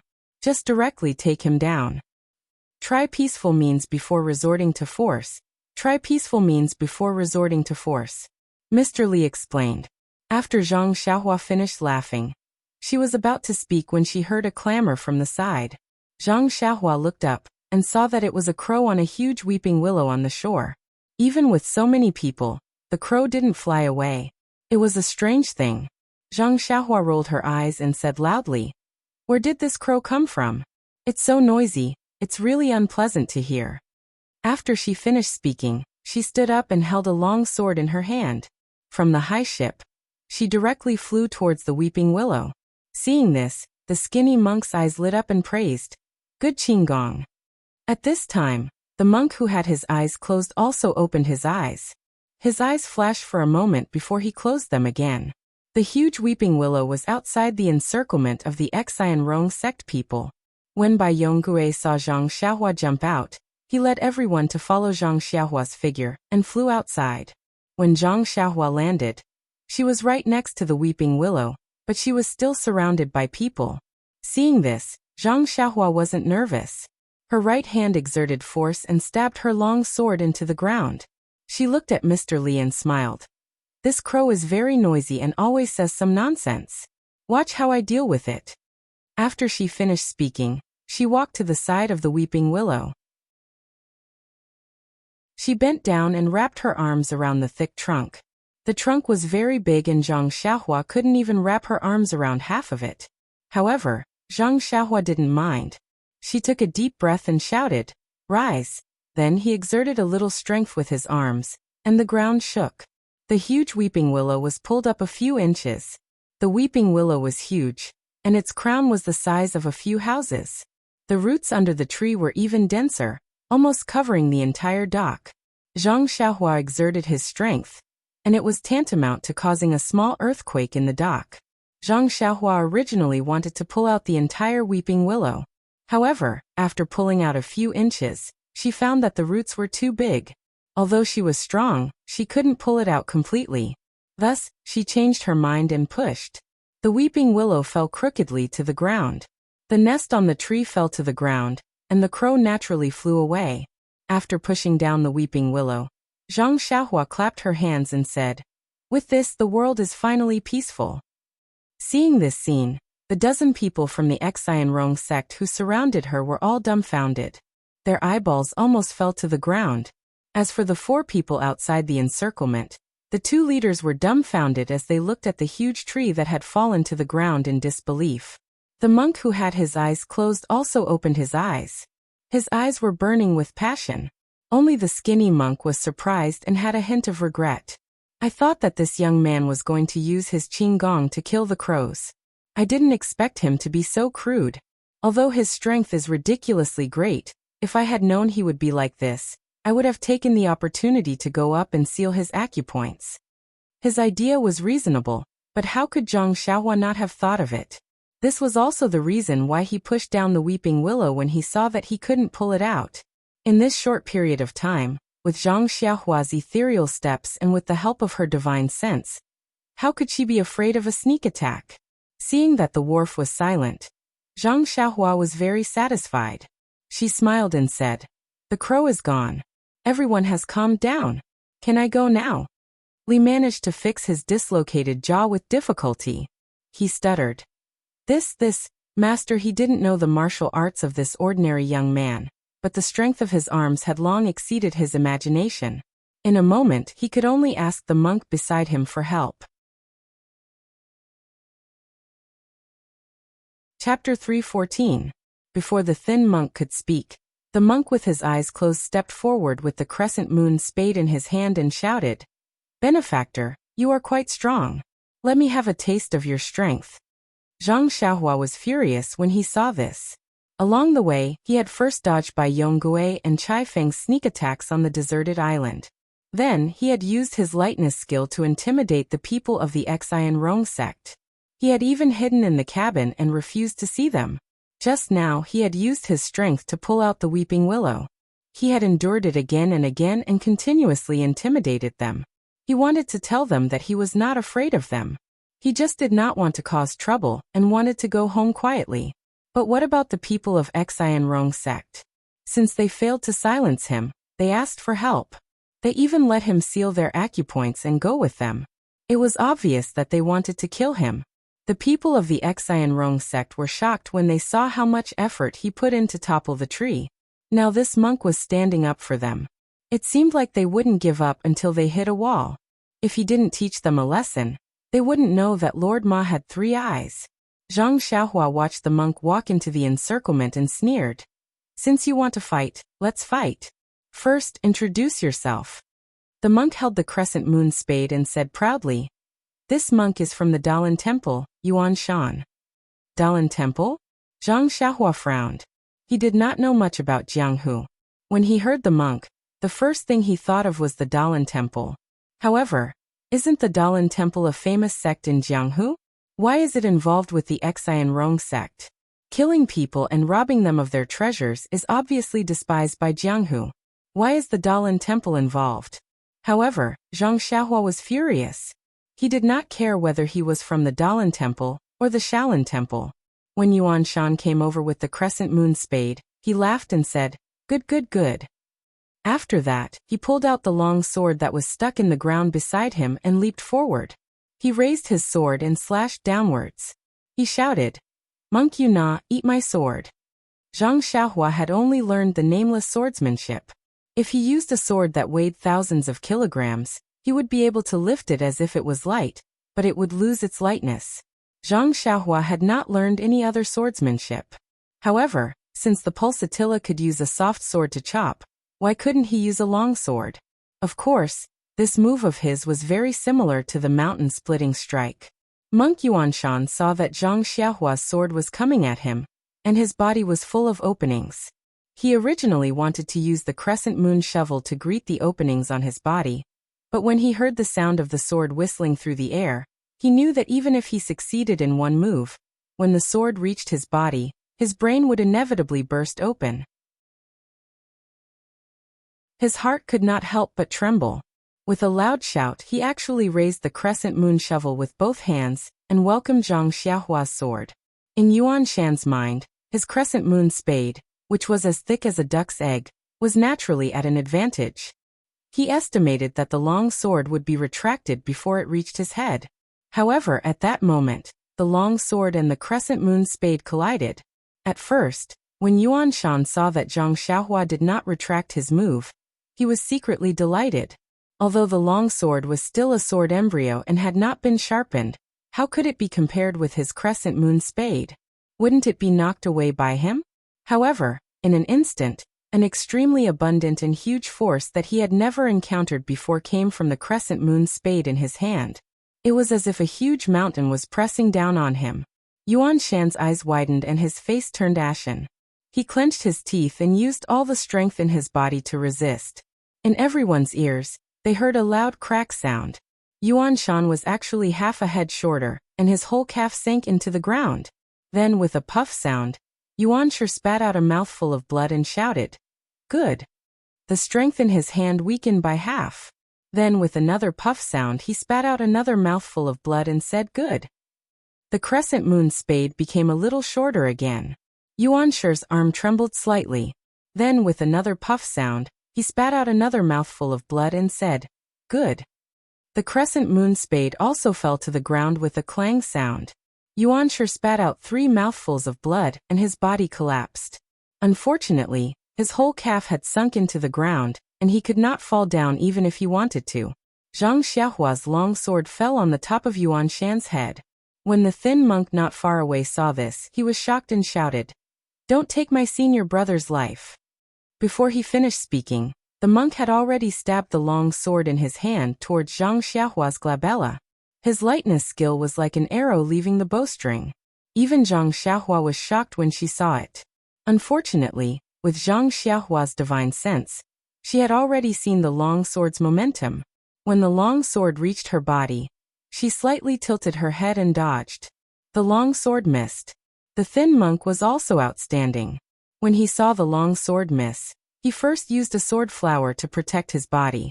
Then he flipped in the air and faced Zhang Xiaohua, continuing to stab. Zhang Xiaohua had no intention of harming Monk Yuan Shan's life. The long sword in his hand only touched Monk Yuan Shan's head.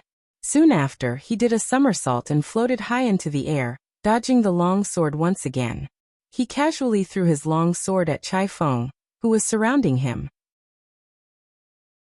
When Chai Feng saw the long sword flying towards him while the two of them were in a heated battle, he was already scared witless. He bent over, and the long sword flew past his head, stabbing into the ground behind him. After throwing the long sword away, Zhang Xiaohua took out a small sword from her bosom. "Hey hey." She laughed coldly and flew towards the thin monk. When the thin monk saw Zhang Xiaohua throw the long sword away, he was puzzled at first. But when he saw Zhang Xiaohua take out a toy small sword from her bosom, he did not know what she meant. But he did not dare to be careless. He pointed his long sword and attacked again. When Zhang Xiaohua saw the long sword coming, she did not retreat but advanced. She dodged. Her body strangely dodged half an inch, avoiding the tip of the sword. The small sword in her hand also quickly stabbed towards the thin monk's throat. The monk was shocked. He moved his body sideways and kicked towards Zhang Xiaohua's waist. Zhang Xiaohua was in the air. She also bent her leg and kicked. With a muffled sound, the two people kicked together. The thin monk used the momentum to stand up, but Zhang Xiaohua was like a wisp of smoke, flying towards the encirclement. The thin monk thought she was going to escape, so he shouted, "Don't go." He chased after her again, but Zhang Xiaohua used the momentum to fly. How fast was she? When he chased after her, Zhang Xiaohua had already swept into the encirclement. But Zhang Xiaohua did not fly over the encirclement as the thin monk thought. Instead, she stuck out the small sword in her hand and directly stabbed towards one of the people in the encirclement. It was none other than Bai Yonggui.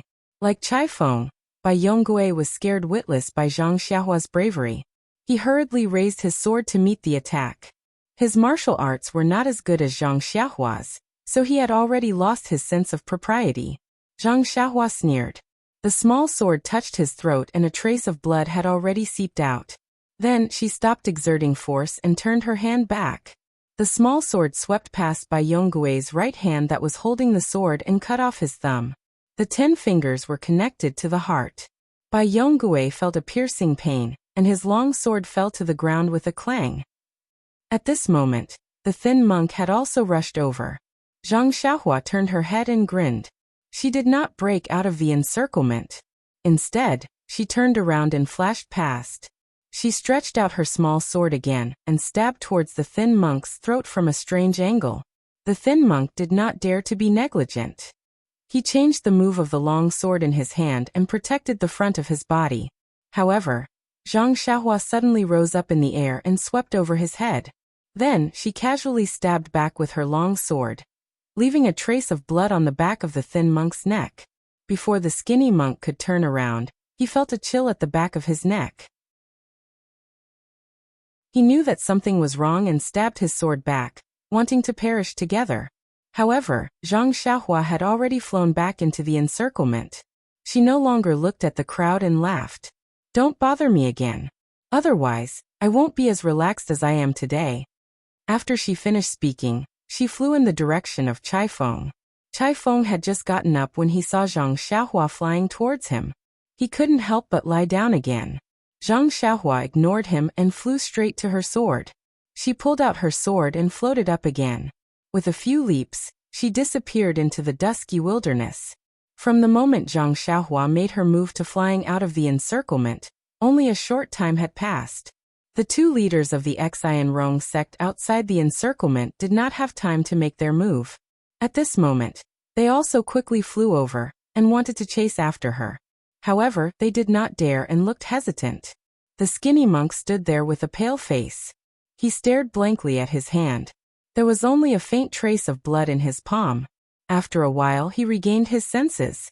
He looked at Li Li, who was standing in the middle of the encirclement, and did not move even half a step forward.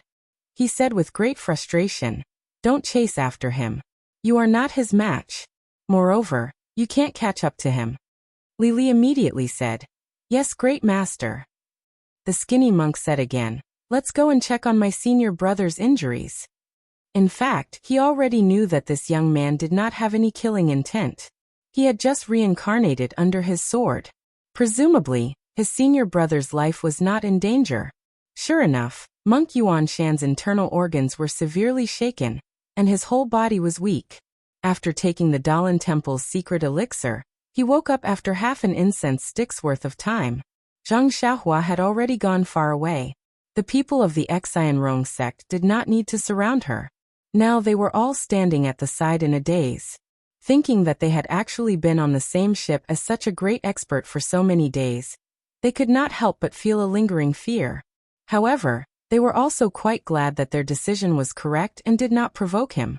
Otherwise, they did not know where their lives would have been lost. When Chai Feng saw Bai Yonggui's injuries, his heart was in turmoil. He knew that the seemingly ordinary young man did not have any intention to hurt him. The sword that was thrown at him was only a warning. As for Bai Yonggui, he had sneak attacked him on the deserted island and wanted to kill him on the ship. Although he was not killed by him, the thumb on his right hand was cut off by the young man. He would never be able to use a sword again. Fortunately, this young man seemed to remember the benefits of bringing him back to land and spared his life. Only then could Bai Yonggui struggle at death's door and end his life. The skinny monk originally wanted to ask about Zhang Xiaohua's situation in detail. However, when he saw Monk Yuan Shan's dispirited and listless appearance, he said, "Senior brother's injuries are serious.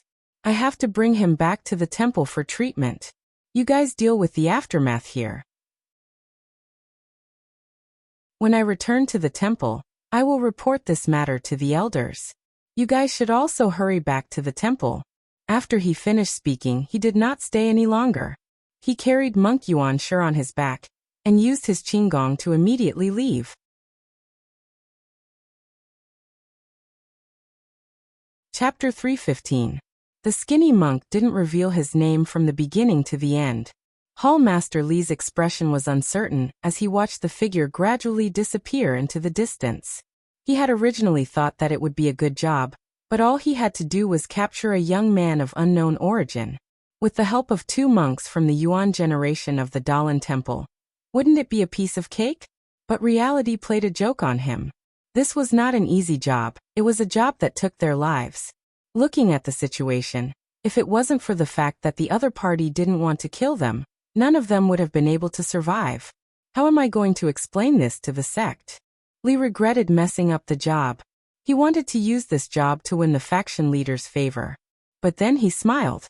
Since he couldn't even capture the senior monks from the Dalan temple, one of them almost lost his life, how could the faction leader blame him? After thinking, he called Bai Yongui, who had just finished bandaging his wound, over and asked gently, "Little Bai, how are your injuries?" Bai Yongui bared his teeth and said, "Thank you for your concern, Li Li. This guy is too sinister. He actually chopped off my right thumb. But I've already found it. When I go back and find the faction's doctor, he should be able to reattach it."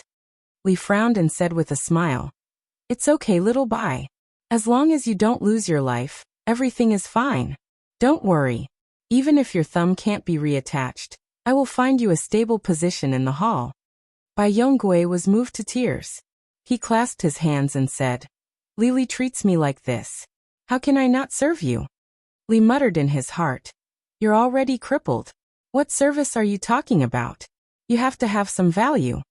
But he still said fervently, "You don't have to be like this. Our Xianrong faction doesn't differentiate between high and low. We only have different jobs.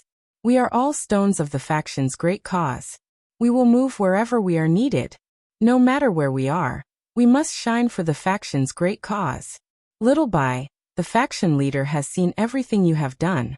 He will not let you have any worries. Moreover, although your position will be different in the future, I still hope that you can make extraordinary contributions in your ordinary position and prove that you are the outstanding backbone of our Xianrong faction." Hearing Li's words from the bottom of his heart, Bai Yonggui's heart was about to break. He hadn't even returned to the faction, hadn't even been treated by the faction's doctor, and his fate was already decided. Sigh, if I had known this would happen, I wouldn't have done it in the first place, Bai Yongui thought. Looking at Hallmaster Li's eyes and his attempt to comfort Bai Yongui, how could Bai Yongui not know what he was thinking? Bai Yongui helplessly took out the iron box from his bosom and presented it to Hallmaster Li. He forced a smile and said, "Hallmaster Li, this is something that Junior Marshal Brother Chai and I found overseas. Please accept it on our behalf. Please be careful on the way. When we arrive at the sect and hand it over to the faction leader, I hope Hallmaster can put in a good word for us." Li narrowed his eyes and looked at it. He wasn't in a hurry to accept it. He said, "Little Bai, this is your and Chai Feng's work. It's better for you to take it with you. Those who know will know that you are injured and can't protect it. Those who don't know will say that I stole your credit." He enunciated the word injured very clearly. Bai Yongui said helplessly, "Hallmaster Li is wise. This matter is of great importance. Now that I'm injured, I can't protect it well. If anything happens, I'll be the sinner of Xianrong faction. I hope that Hallmaster can understand my difficulties and keep it for me." When Li heard this, he smiled and said, "If that's the case, then I will reluctantly do it. If the credit is yours, then it is yours. Others can't take it even if they want to. Don't you think so, little Bai?" Bai Yongui smiled and said, Li is right." Li carefully took the iron box and opened it under the cover of dusk. After confirming that there was no problem, he carefully put it away. He looked at the dozen or so disciples around him and waved his hand. "Everyone, you are all meritorious members of the Xianrong faction. When you return to the faction, you will be greatly rewarded. Let's go, we will return to the faction and receive the reward for your Qinggong." Okay. When the others heard this, they were all happy. The fear from being beaten up just now disappeared. They followed Li in a certain direction under the cover of dusk, killing one person in 10 steps, unstoppable for 1,000 miles. Awesome. At this moment, Zhang Xiaohua only wanted to scream. He really liked the feeling of being in control of his own fate. He used his Qinggong to leave the pier, but his divine sense did not leave. He understood the reactions of the people around him. When he was far away, he retracted his divine sense. His body flashed and disappeared. He actually burrowed into the ground and moved stealthily. Then he jumped out from somewhere and randomly found a direction. He used his Qinggong to run in all directions. After that, he used his Qinggong to move stealthily for a long time. He did this a few times until it was late at night. He then came out and looked around. There was a small village in front of him. Zhang Xiaohua was overjoyed. He moved stealthily and found a huge pile of wheat in a wheat field. He hollowed out the middle of the pile of wheat and entered it. He closed his eyes and began to cultivate. After coming out from the pleasure of being in control of the situation, Zhang Xiaohua had a trace of vigilance in his heart. He was just in the initial stage of qi refining. There was still a long way to go before Venerable Fiery Dragon, who was in the foundation establishment stage. With Venerable Fiery Dragon's strength, he could not help but turn into dust. How could he let go of any opportunity to cultivate? Moreover, the people he had just fought were just some small fries. Zhang Xiaohua was not arrogant enough to compete with Openg and Monk Changgang. Who were those people? They were old monsters who had been immersed in martial arts for decades. They were the leaders of martial arts. Although he was cultivating the way of immortality and had a higher starting point than them, he had not been cultivating for long. It was impossible for him to compete with them now. Therefore, he had to work hard to cultivate. The next day, Zhang Xiaohua scurried out of a pile of wheat straw and struggled to get some information from a farmer's auntie. It wasn't that he didn't look friendly, and the auntie didn't dare to say it. It wasn't that he was dressed in a retro style that scared the auntie. The key was that this auntie was just like Zhang Xiaohua in the past. She had only been to the nearest town, Songning Town, and didn't know anything else. Zhang Xiaohua wanted to ask other people for advice. However, educated people always woke up late, and were probably still sleeping. He could not drag them out of their warm beds. Fortunately, this auntie was still clear about the direction of Songning Town, and pointed it to Zhang Xiaohua. Zhang Xiaohua thanked her and turned around the haystack. He disappeared with a turn of his body. The enthusiastic auntie who followed behind him shouted, "Young man, that's the way to the pigsty." How could Zhang Xiaohua, who was using Earth Escape, hear her? He only wanted to rush to Songning Town and find the way home. However, after walking for a while, when he felt that it was about time, he released his divine sense but did not see many people. He found a secluded place to jump out and ask someone. Only then did he know that he had gone the wrong way. Alas, he was a directionally challenged idiot, regardless of whether he was above ground or underground. Zhang Xiaohua was helpless. He thanked the person again and continued on his way. Yes, it was the bottom path. This time, although Zhang Xiaohua was very careful to identify the direction, it was all gray underground. How could he see clearly? Before long, Zhang Xiaohua was already annoyed and impatient. He still found a secluded place to come out. Zhang Xiaohua was vexed when he asked someone about it. Earth Escape was fast, but he couldn't grasp the direction. Wasn't this bullshit? The faster he escaped, the more he would deviate. This wasn't a long-term solution. However, looking around, he was in the wilderness. Even the passers-by he had just met were looking at his crutches in panic. Oh no, his long sword. They thought that he was going to rob them. Where would he find a horse or a carriage? Alas, it was better to use lightness skill. Although he would still be seen, there were people in Jianghu after all. He might not get into trouble. After thinking about it, Zhang Xiaohua used the levitation technique according to the direction pointed by the passers-by and flew straight over. He opened a path when he met a mountain and built a bridge when he met a river. In just the time it took to eat a meal, an extremely lively town appeared in front of him. This was a town about the same size as Lu Town. Zhang Xiaohua was on the main road into the town. Just like any other ordinary town, there were some tea sheds a few miles away from the town entrance for pedestrians and merchants to rest. Zhang Xiaohua picked a slightly larger one and walked in. There was a waiter in this tea shed. He looked at Zhang Xiaohua's appearance with surprise. It was not until the tea shop owner slapped him on the head that he understood. He hurriedly greeted, "Young master, please take a seat. What kind of tea would you like?" Zhang Xiaohua did not want to drink any tea, but looking at the waiter's respectful manner, he felt embarrassed. He could only find a place to sit and said, "Anything will do. I have something to ask." The waiter was somewhat embarrassed. "This small shop only has Longjing tea before the rain. I don't know if young master is used to it." Zhang Xiaohua was surprised and said, "I am not a young master. You can just get me some water." The waiter looked at his robe and said with a smile, "Yes, young master is not a young master. I will serve you Longjing tea right away. With that he left with a smile. At this moment, the people in the tea shed who saw Zhang Xiaohua walking in also came back to their senses. They each said their own things to quench their thirst. A quiet conversation entered Zhang Xiaohua's ears. I don't know which family this young man is from, but he's also wearing vintage clothes to show off. I don't know what's wrong with him these past few years, but he likes to wear vintage clothes. I really don't know what's so good about this robe. Old Tang, that's because you can't stand it. I've seen many learned people in whose city wearing clothes like this. At first, it's really awkward, but after looking at it for a long time, I actually feel that it's very impressive. Don't you see this young master? He's obviously a playboy, but when he wears this set of clothes, he actually looks cultured and refined, like a learned scholar. It's just that he looks too ordinary. His eyes are a little small, his nose is a little flat, and his ears are small too. He doesn't have good fortune. Otherwise, he could be considered a romantic and elegant person. Pfft! Zhang Xiaohua almost laughed out loud. He looked at his robe, not knowing whether to laugh or cry, and was speechless.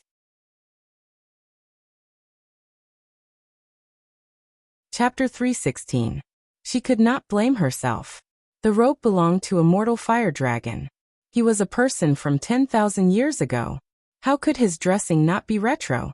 Moreover, the long robe was very tight on the body, and not even a speck of dust could touch it.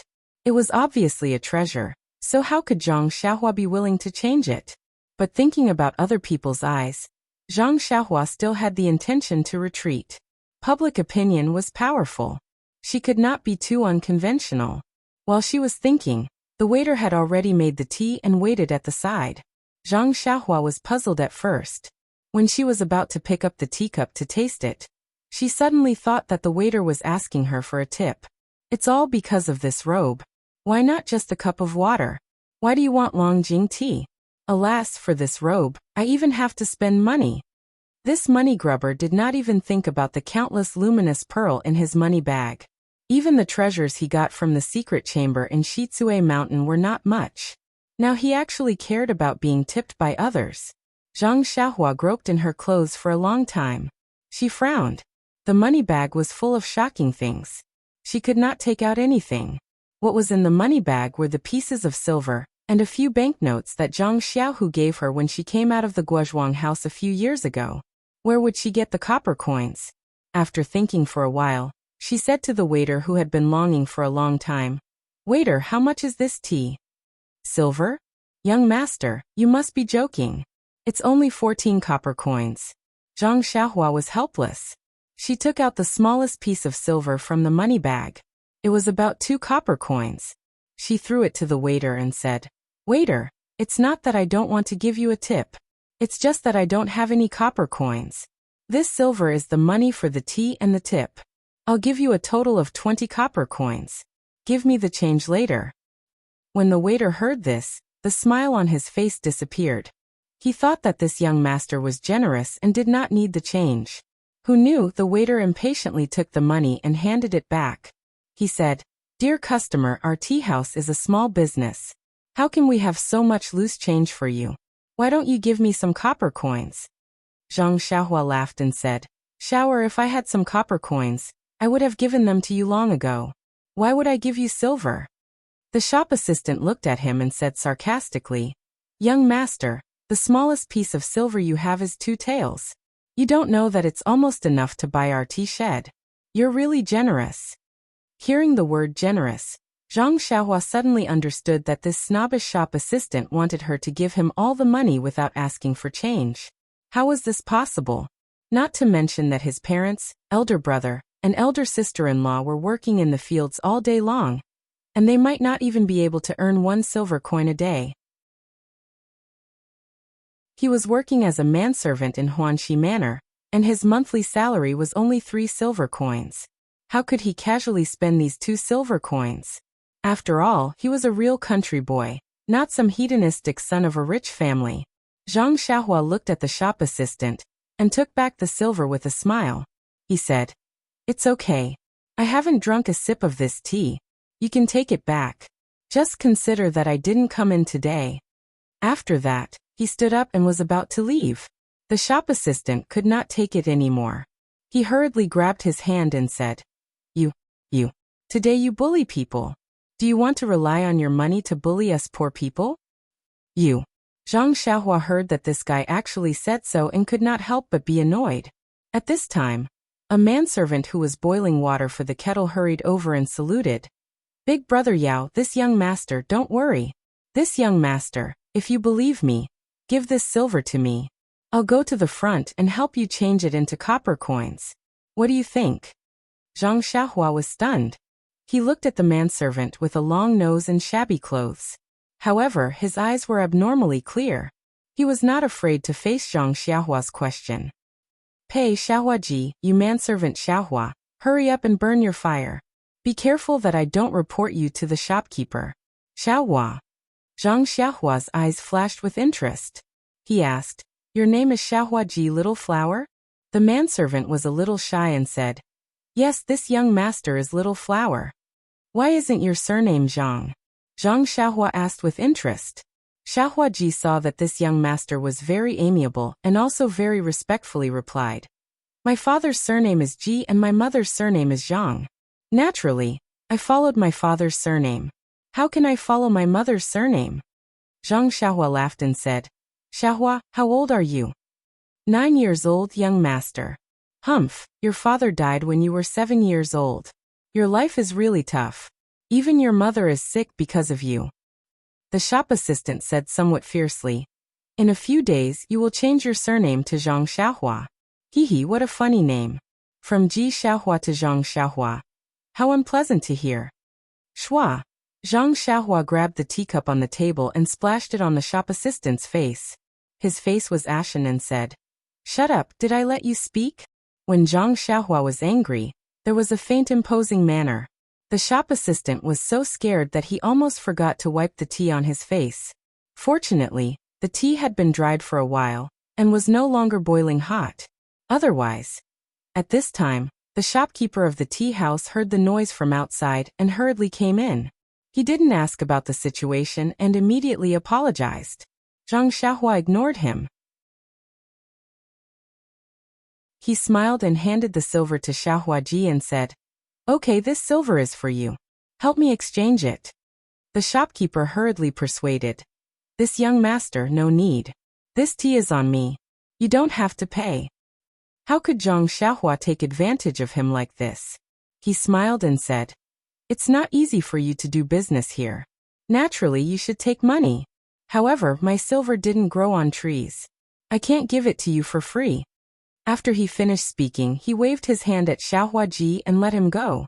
At this time, a man at the table next to them stood up and said, This young master, perhaps you rarely go out. Zhang Xiaohua saw and smiled. Yes, I've always been studying at home. I rarely go out. The man walked over and said, There's a saying in the pugilistic world. Rely on your parents at home, and rely on your friends when you go out. Since we can meet in such a remote place, it can be considered fate. Little brother, I'll pay for the tea for you. Come over and have a chat?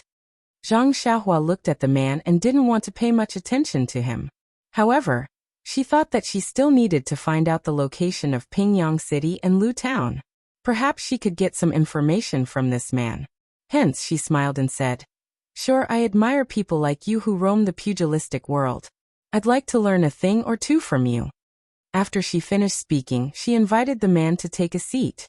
The shopkeeper and the shop assistant saw that they had nothing to do and left. However, since no one was around to light the fire, the shop assistant had to do it himself. The man and Zhang Xiaohua sat down together and chatted casually. From time to time, he bragged about his experiences in the pugilistic world. He didn't forget to show off his muscles and martial arts skills. Then he discreetly tried to find out more about Zhang Xiaohua. At this moment, how could Zhang Xiaohua not understand anything? She only smiled perfunctorily and started to talk nonsense while waiting for Xiaohuaji to return. After chatting for a while, the man saw the long sword by Zhang Xiaohua's feet. He smiled and said, Brother Wu, do you like swordsmanship? If there's time, I can indeed introduce you to a famous pugilistic expert. When the time comes, he can also give you a good sword. How can you bring out such a crude sword? As he said that, he kicked it with his feet. Zhang Xiaohua stepped on the long sword without a trace and said, I just casually picked it up. Oh right, Brother Su, I have something to ask you. Just as she was about to speak, the scabby-headed Ji Xiaohua came back from outside, panting. His hands were tightly wrapped around his chest. He ran all the way to Zhang Xiaohua's side, and then heaved a sigh of relief. He took out an even smaller piece of silver and a large pile of copper coins from his chest and said breathlessly, Young master, please wait. This is 1 tael of silver and 100 copper coins. Zhang Xiaohua asked. Why did it take so long? Didn't you say it was just beside? I thought you took my money and ran away. Ji Xiaohua's face turned red and said anxiously, How could I? The shops beside all have copper coins. I was afraid that it would be difficult for young master to take them, so I went to a few shops and finally found 1 tael of silver. Oh young master, please count it. Zhang Xiaohua smiled. He had already used his divine senses to scan the whole pile of copper coins. Not a single one was missing. He said, No need, I believe you. Ji Xiaohua's face turned even redder. He smiled embarrassedly and continued to walk to the fire to boil water. Zhang Xiaohua kept all the copper coins on the table and did not take out a single copper coin. He then asked the man, I want to ask Brother Su something. Do you know Pingyang City? Pingyang City? The man was stunned and immediately said, I know. A few years ago, when I was running darts, I always went to Pingyang City. I'm very familiar with it. I see. I heard that there's a scenery called Calm Lake and Autumn Moon in Pingyang City. I've admired it for a long time and really want to take a look. But I don't know how to get there? Oh, I see. The scenery you mentioned is in the south of Pingyang City. It's really not bad. My martial brothers in Pingyang City often invited me there to admire it. As for how to get to Pingyang City, you see from this road to the west, pass through Songning Town, walk for another day, then head north. Walk for another 17 or 18 days and you should reach there. I know. Thank you very much, Brother Su. I still have some matters to attend to, so I won't take up any more of your precious time. With that, he cupped his hands and picked up the long sword at his feet.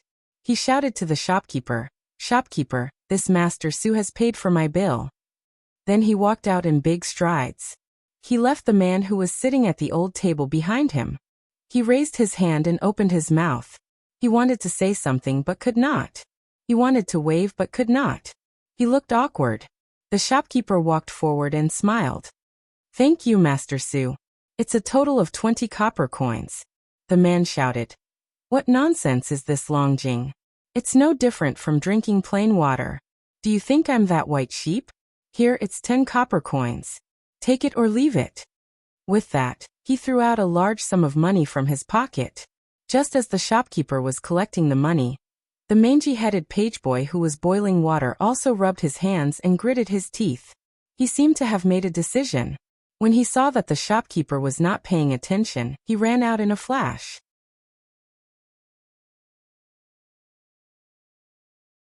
Chapter 317. Zhang Xiaohua was able to drink a pot of top-grade Longjing tea without spending a single copper coin in the tea shed. Regardless of whether these tea leaves were truly Longjing tea or whether he really needed to drink tea, the feeling of taking advantage of others was very satisfying for Zhang Xiaohua. Do you think I don't know what you're trying to do?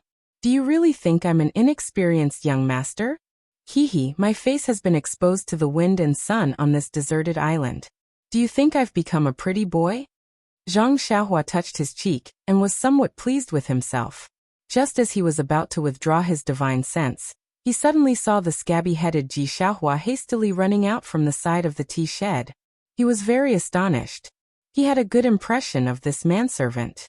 Of course, without the comparison of the shop assistant, Zhang Xiaohua might not have been able to see how outstanding this manservant was. At the very least, he had exchanged 100 copper coins for himself, and hadn't embezzled a single copper coin. He also hadn't been waiting to ask for a tip, right? Ji Xiaohua exited the straw shed and stood on the main road. He first looked around anxiously. After some thought, he ran in the direction of Songning Town. Zhang Xiaohua was now 18 years old, and was in the middle of growing. At this time, He was already a head taller than the average person. However, there were many people on the main road. With Ji Xiaohua's height, how could he possibly see him?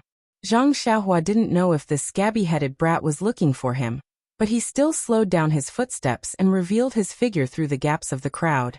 His black robe was rather conspicuous. As soon as he revealed his figure, Ji Xiaohua's eyes lit up. He first looked back and didn't see anyone, so he quickly ran over. Zhang Xiaohua's back was facing him, so he only used his divine sense to observe. Seeing the little guy's face covered in sweat as he rushed towards him, he couldn't help but feel a little puzzled. Could it be that he was asking for a tip? Thinking of this, his right hand involuntarily covered his chest. When Ji Xiaohua saw Zhang Xiaohua's black figure, her eyes lit up with joy. Just as she was about to shout, she covered her mouth with her hand and secretly looked back, left and right. Only then did she quicken her pace and catch up. Seeing this situation, Zhang Xiaohua had a little understanding in her heart. This manservant with the same name as her probably had something to tell her. Sure enough, after Ji Xiaohua caught up with Zhang Xiaohua, she didn't dare to speak loudly. She only tugged at Zhang Xiaohua's sleeve and said, "Young master, this little one has something to say to you." Then she looked around and scurried to a big tree on the side of the road like a kitten. Then she looked back and waved at him anxiously with her small hands. Zhang Xiaohua found it very funny, but she was also slightly touched.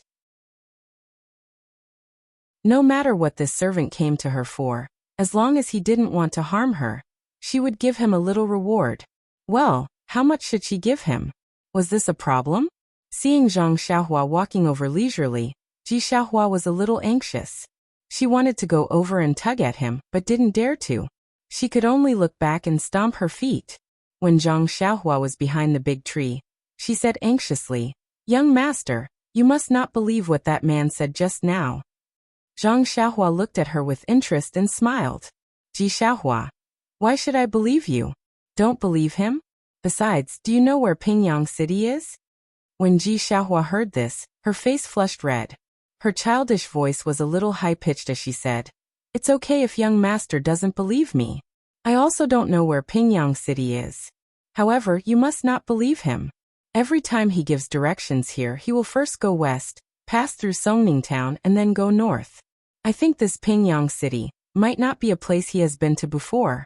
Besides," Ji Xiaohua gritted her teeth and said, He often stays in the tea stall. I heard the shopkeeper call him Master Su. I don't know anything else." When she finished, she saw that Zhang Xiaohua didn't believe her. She stomped her feet slightly and gritted her teeth. "I only know this much. I don't dare to say anything else. Young master is so young. It's better for you to go home early. I'm leaving." When she finished, she turned and ran towards the main road. Zhang Xiaohua was quick to react. She grabbed his arm and said, "Ji Xiaohua, you spent so much effort to tip me off. Don't tell me you don't want me to reward you?" When Ji Xiaohua heard this, there wasn't a trace of embarrassment on her face. She said mockingly, "Young master, since you don't believe me, why should I make a fool of myself? Instead, you will think that I'm lying to you." Zhang Xiaohua smiled. "Of course I believe you. That calm lake and autumn moon in Pingyang City is just something I made up." "Oh." Ji Xiaohua was first elated, then disappointed. He said, "Since young master knows that I'm lying to you, then I'm relieved. I still have to go back to tend to the fire. Young master, you should go home quickly." Zhang Xiaohua still didn't let him go. She asked, "I still want to know why you risked being found out to tell me this. Aren't you afraid that Master Su will find trouble with you?" Ji Xiaohua scratched his scabby head and said, "This young master, I can't explain it clearly. Maybe it's because you splashed the tea on Gue Air's face just now. This guy always bullies me and even badmouths me in front of the shopkeeper." Following that, she said in a desolate tone, "How would Master Su notice someone like me? Even if he did, I only have a mother who has been ill for a long time at home. Even eating is difficult for her. How would he be able to do anything?" Then, she shook off Zhang Xiaohua's hand with all her might and said, "Young master, I have to go back quickly. The shopkeeper already said that if he finds out that I did anything wrong, I won't be allowed to boil water in the tea shed. Hold on to me. I'm sure the shopkeeper has already found out by now. Then what do you say? Hee, I'll say that I have diarrhea. I can control the heavens and earth, but I can't control my shit and fart. I'll beg and beg. At most, I'll kowtow a few times and suffer a few kicks from him. I'm sure he'll let me stay. At that moment, Zhang Xiaohua felt a lump in his throat. It was as if he saw himself coming out of the Guozhuang house and coming to Pingyang City. He thought that he had suffered enough at Huanxi Mountain Villa, Lotus Escort Agency, and Misty School. However, looking at this kind-hearted Ji Xiaohua who wanted to earn some money to buy food for himself and his sick mother, he was really too blessed. At least, he had his second brother Zhang Xiaohu to take care of him. At least he had a warm and happy home in a distant village. Following that, Zhang Xiaohua asked gently, Ji Xiaohua, how many copper coins do you get for boiling water in the tea shed for a day? Ji Xiaohua smiled bitterly and said, this tea shed manager is more stingy. It's only 3 copper coins. All right, young master, I'll go out quickly. If I'm any later, I won't be able to cover up this lie. After saying that, he wanted to run again. Zhang Xiaohua quickly grabbed him and said, don't panic, don't panic. It's been hard on you to come here. How about this? Hearing this, Ji Xiaohua's eyes were filled with anticipation and shyness. Zhang Xiaohua looked at the child's round and clear eyes and said, you go back to the tea shed first. Tell the tea shed manager that you want to take a few days off. As for me, there's something that I want you to help me with. I'll give you 10 copper coins a day. What do you think? When Ji Xiaohua heard that he wanted him to go back to the tea shed first, his heart immediately sank. However, the words that followed made him extremely happy. He said, really? Young master, what do you want? You actually want to give me 10 copper coins a day? And you don't have to worry about this. Anyway, it's a very important matter. You go and take a leave first. This young master, I won't do things like murder and arson. Do I look like that kind of person to you? Besides, can you do things like murder and arson? Ji Xiaohua grinned and said, young master, please wait for a moment. I'll be back soon. Then he ran out like a wisp of smoke. Not long after, he came back with a small cloth bag. Zhang Xiaohua smiled and said, you took a leave so easily? Ji Xiaohua said, that Gui heir has been watching me for a long time. Before I could say anything about taking a leave, I was chased out. I didn't even have to say the words that I thought of just now. After saying that, he opened the small cloth bag and took out a half-eaten thing that was the size of a fist. He took a hard bite and swallowed it with difficulty. He said vaguely, it's a pity that I can't drink the boiled water in the tea shed. When he said that, Zhang Xiaohua's tears almost fell down. He chuckled and said, Ji Xiaohua, I'm also hungry. Can you give me some to eat?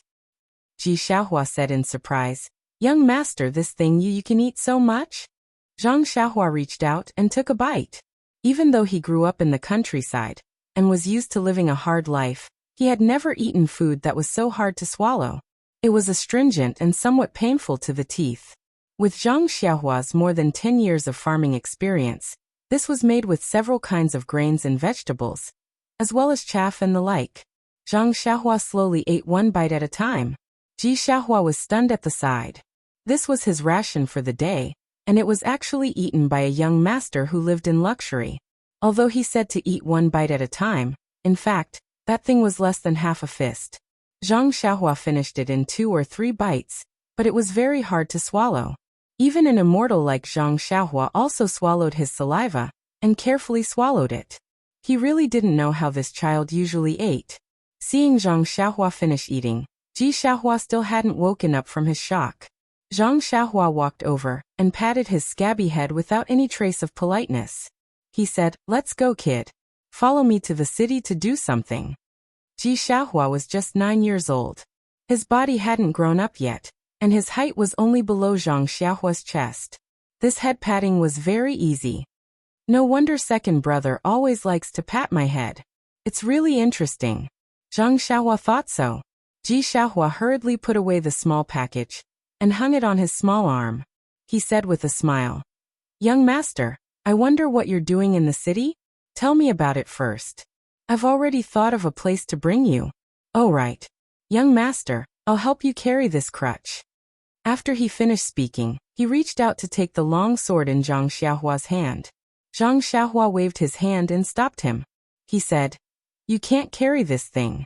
Let me carry it." "Young master, don't look at my young age. I've been very strong since I was young. I'm also a little famous in the South City. Otherwise, why would that tea shop owner hire me?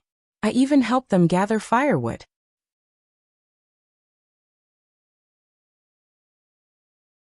Chapter 318.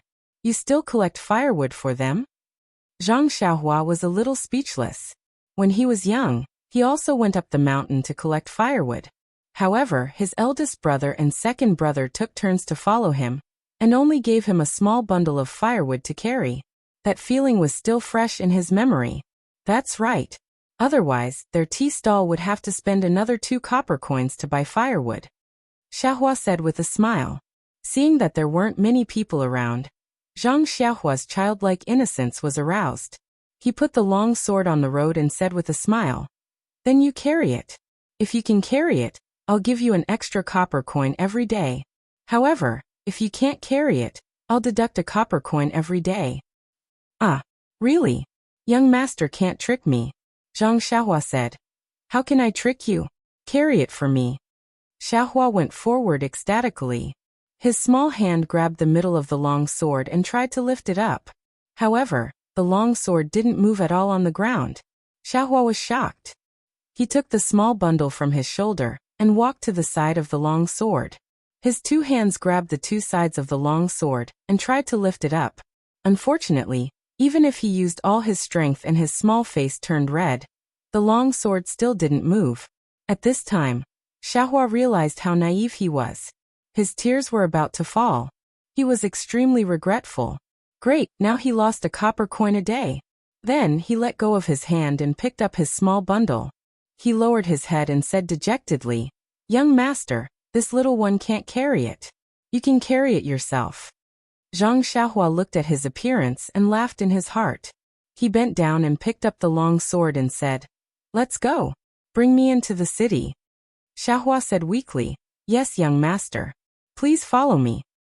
Zhang Xiaohua saw this and said with a smile, "Xiaohua-ji, don't mind it. I was just joking with you.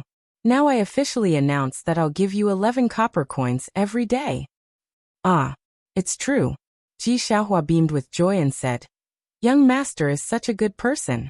When Zhang Xiaohua heard this, she frowned slightly and said, "Can you not call me young master? That's why it sounds so weird." Xiaohua asked curiously, "Young master, if I don't call you young master, what should I call you?" Zhang Xiaohua scratched her head and felt depressed. That's right. What should Ji Xiaohua call her? "Forget it. Call me if you want." Zhang Xiaohua waved his hand helplessly.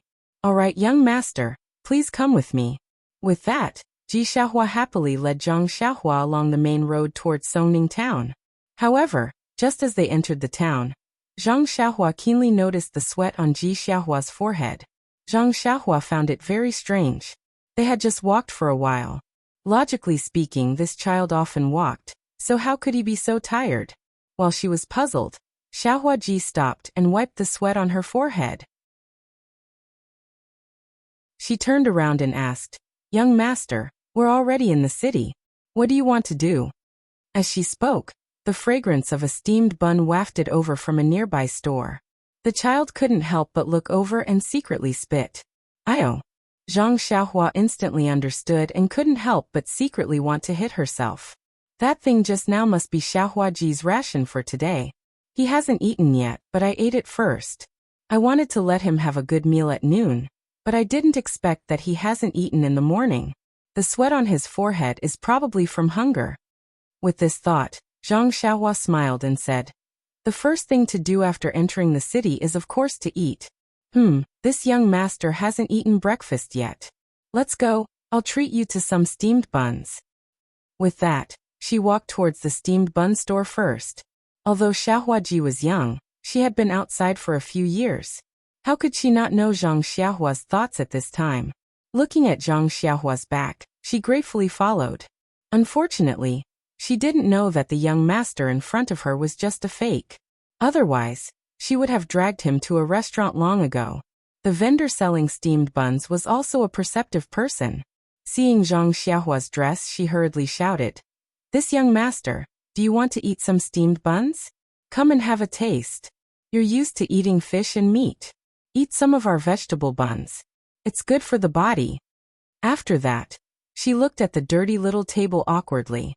She didn't know if she should let Zhang Xiaohua sit down. Zhang Xiaohua didn't mind and sat down. Xiaohuaji followed and stood beside Zhang Xiaohua. She didn't know whether she should sit or stand. Zhang Xiaohua smiled and said, "Sit down, Ji Xiaohua. Don't be polite. Thank you for calling me young master several times. Today, I'll treat you to some steamed buns." Ji Xiaohua sat down obediently. She sat at the end of the bench far away from Zhang Xiaohua. To be honest, it was one thing to work for a young master and another to eat with him. She heard that rich families had rules when eating. This was the first time she ate with a young master. Moreover, they were eating meat buns that she had been craving for. How could she not be careful? Seeing this, Zhang Xiaohua didn't say much. She said to the vendor, "Give me 4 steamed buns and 6 steamed buns." The vendor happily said, "Okay, I'll give it to you right away." After that, she took 2 trays from the top of the 2 tower-like steamers. She picked them up and gave them to the 2 of them. Zhang Xiaohua saw Ji Xiaohua staring at the fragrant steamed buns. She smiled and pushed the 4 steamed buns in front of him. Ji Xiaohua's eyes were a little disappointed. She reluctantly looked at the steamed buns in front of Zhang Xiaohua. She swallowed her saliva and asked, "Young master, you eat first." Zhang Xiaohua smiled and said, "Let's eat together." After that, she picked up a pair of chopsticks from the table. Seeing this, Ji Xiaohua hurriedly said, "Young master, wait." Zhang Xiaohua was stunned and looked at Ji Xiaohua strangely. Ji Xiaohua took the chopsticks from Zhang Xiaohua's hand and skillfully picked up the tea from the table. After it was slightly hot, he handed it to Zhang Xiaohua. Zhang Xiaohua was a little helpless. Why was this young master not reliable at all? That's right, when did Zhang Xiaohua eat so delicately? Seeing Zhang Xiaohua pick up a steamed meat bun, Ji Xiaohua quickly picked up the chopsticks from the table, picked up a steamed vegetable bun, and took a bite. The steamed bun had just been taken from the fire. Although the outside was cold, the inside was very hot. Ji Xiaohua had very little experience in eating steamed buns. How could he know that it was so hot that his mouth kept sucking in cold air? Even so, he was reluctant to spit out the steamed bun in his mouth. Zhang Xiaohua looked at him and smiled. She reached out and poured a glass of water for him and said, "Drink some water, and it won't be hot." Ji Xiaohua quickly stood up and muttered, "Young master, how can I let you pour water?" Zhang Xiaohua raised her hand and motioned for him to sit down, and handed the water to him. Ji Xiaohua took it and quickly drank it, then drank it in one gulp. Although he was boiling water in the tea shed, he didn't dare to casually drink the water. He had been busy from morning until now and hadn't had a sip of water. How could he not be thirsty? Ji Xiaohua blew on the steamed vegetable bun while eating it. He was about to eat the second one when Zhang Xiaohua smiled and pushed the steamed meat bun beside her to him and said, "Eat the meat bun now." Ji Xiaohua was stunned and didn't understand what was going on. Zhang Xiaohua smiled and said, "You eat first. We'll talk while eating." After receiving the order to eat, how could Ji Xiaohua still be reserved? He picked up the meat bun and began to eat. Fortunately, he had the experience of eating the steamed vegetable bun just now, so his mouth wasn't scalded by the meat bun. Zhang Xiaohua saw that he was eating happily and said, "When I was young, the first time I ate a meat bun, I scalded my mouth and had diarrhea. Later, I heard people say that if the stomach doesn't eat meat for a long time, it's best to eat some vegetables first and then eat meat. That's why I let you eat a meat bun first." Ji Xiaohua suddenly understood. With a meat bun in his mouth, he muttered, "Young master knows a lot." Zhang Xiaohua curled her lips. Nonsense! How could he not know the experience that was exchanged with diarrhea? After Ji Xiaohua ate 3 meat buns, Zhang Xiaohua didn't let him eat anymore and said, "Okay, if you eat too much, your stomach will feel uncomfortable. Pack up the rest of the buns. It won't be too late to eat when you're hungry later." Ji Xiaohua was overjoyed and hurriedly and carefully put away the rest of the buns. Seeing Ji Xiaohua's careful appearance, Zhang Xiaohua felt very strange and asked, "We'll eat in a while. You don't have to be so serious." Ji Xiaohua looked up and said seriously, "I'm already full. I want to bring this back for my mother to eat." The word mother made Zhang Xiaohua's nose sour again. She didn't know who was missing her, or who thought that she had already passed away and was sadly missing her mother. He waved his hand and said to the vendor, "Waiter, pack up 2 more trays of steamed buns for me, 1 for vegetables and 1 for meat." Ji Xiaohua curiously asked, "Young master, you didn't eat a single one just now. Could it be that you're waiting to eat on the road?" Zhang Xiaohua smiled and said, "This is for you to bring back to your mother." Ah! Ji Xiaohua couldn't believe her ears and said, "Is this true?" "Yes, why would I lie to you? This is 40 copper coins. Young master, you're so generous?" "Ah, 40 copper coins, I thought it was 36 copper coins. AI, this world is not like the old days. Forget it, I'll be generous this time." Zhang Xiaohua paid the bill. Xiaohua nimbly packed up the steamed buns and asked, "Young master, it's time to get down to business." Zhang Xiaohua looked at the things in his hands and said with a smile, "Don't worry, my business is very easy. Take back the things in your hands first, then we'll talk." "Okay, mother probably hasn't eaten anything either. It's just right to send it back now." Xiaohua was overjoyed at this turn of events. Ji Xiaohua's house was in the south of Songning City. Although it was in the city, it was a shabby little courtyard with leaky little houses everywhere. It was even worse than Zhang Xiaohua's Guozhuang house. Zhang Xiaohua didn't enter the house and just stayed in the courtyard. He didn't feel any discomfort, but Ji Xiaohua wouldn't let him in no matter what, saying that it would be too slow to treat Zhang Xiaohua. Zhang Xiaohua's divine sense had already swept through the shabby house. There was only a middle-aged woman with grizzled hair inside. She was curled up on the bed and coughed from time to time. Although she tried her best to endure, how could she endure it? In Zhang Xiaohua's divine sense, he seemed to see that woman spit out traces of blood. Zhang Xiaohua sighed and thought of his grandmother. Wasn't she like this in the past? Therefore, the peak of martial arts should be comparable to the 5th or 6th layer of the Immortal Path's Qi refining stage. Moreover, the Qi of heaven and earth was insufficient now, so magic could not display its power. Of course, it was inferior to martial arts. Of course, Zhang Xiaohua now felt that he couldn't compare with Openg, Changgung, and the others, but he was belittling himself. He already had the earth escape, the fire escape, and the flying sword. He was already in an invincible position. If he couldn't beat them, he could escape. There was also a tourist who said that Zhang Xiaohua's strength was amazing. It should be the effect of the wrist guard.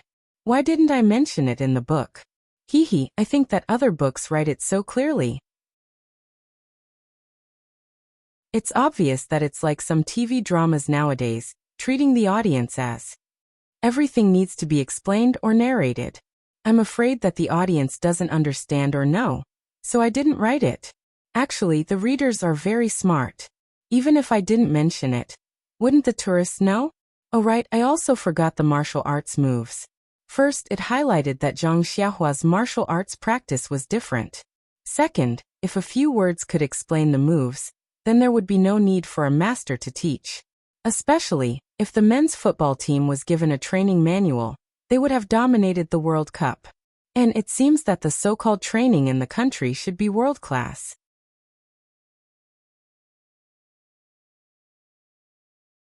Chapter 319. Zhang Xiaohua held a long sword in her hand and crossed her hands in front of her body. She looked up at the many white clouds floating in the sky. No one knew what she was thinking. Xiaohua Ji took the steamed buns and happily walked into the small house. "Mother, look what I brought back for you." Just as she stepped into the small house, Xiaohua Ji shouted, "Xiaohua, why did you come back so early?" Ji Xiaohua's mother asked strangely, ignoring her question. "Mother, I met a young master in the tea shed. He asked me to take him to do something. He also said that he would give me 10 coins a day. Oh, it's 11 coins. Look, these are the steamed buns he invited me to eat. He also asked me to bring back 2 trays for you." "What? Who told you to run out of the tea shed so easily?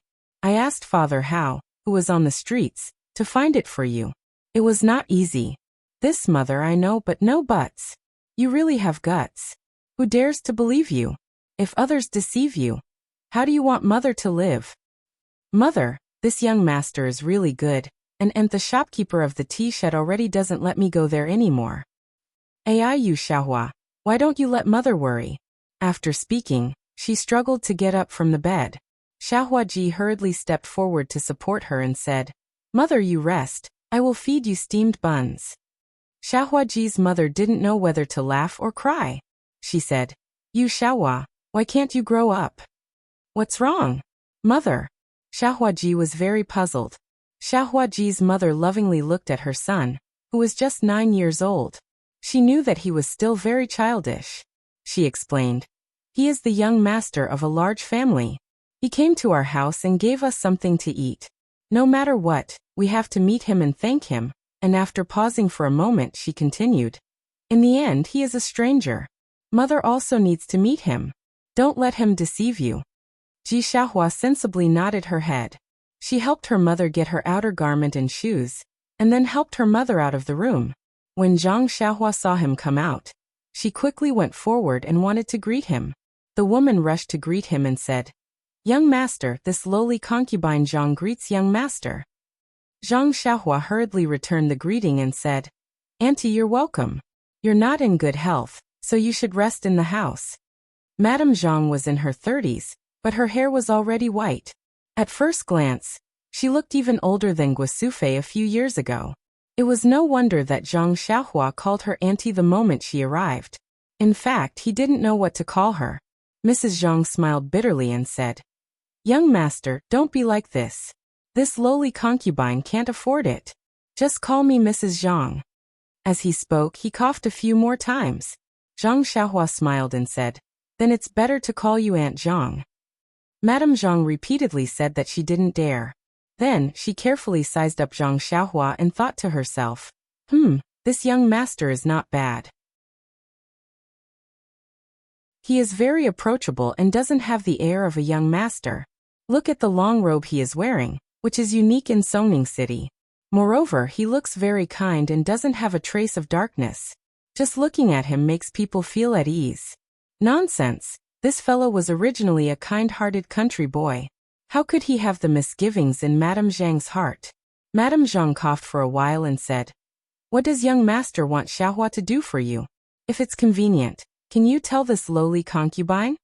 When Zhang Xiaohua heard the 2 words Xiaohua, he felt both strange and familiar. He smiled and said, It's nothing. Aunt Zhang, I'm not from here. Just now, I was almost cheated in Ji Xiaohua's tea house.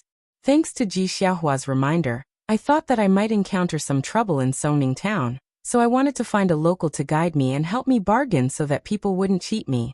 I saw that Ji Xiaohua is very clever and dutiful, so I wanted him to help me. However, I also caused him to be fired by the tea house owner. Don't worry, I will compensate him. Zhang Xiaohua kept saying Ji Xiaohua, but he couldn't say the 2 words Xiaohua no matter what. When Madame Zhang heard this, a stone fell to the ground.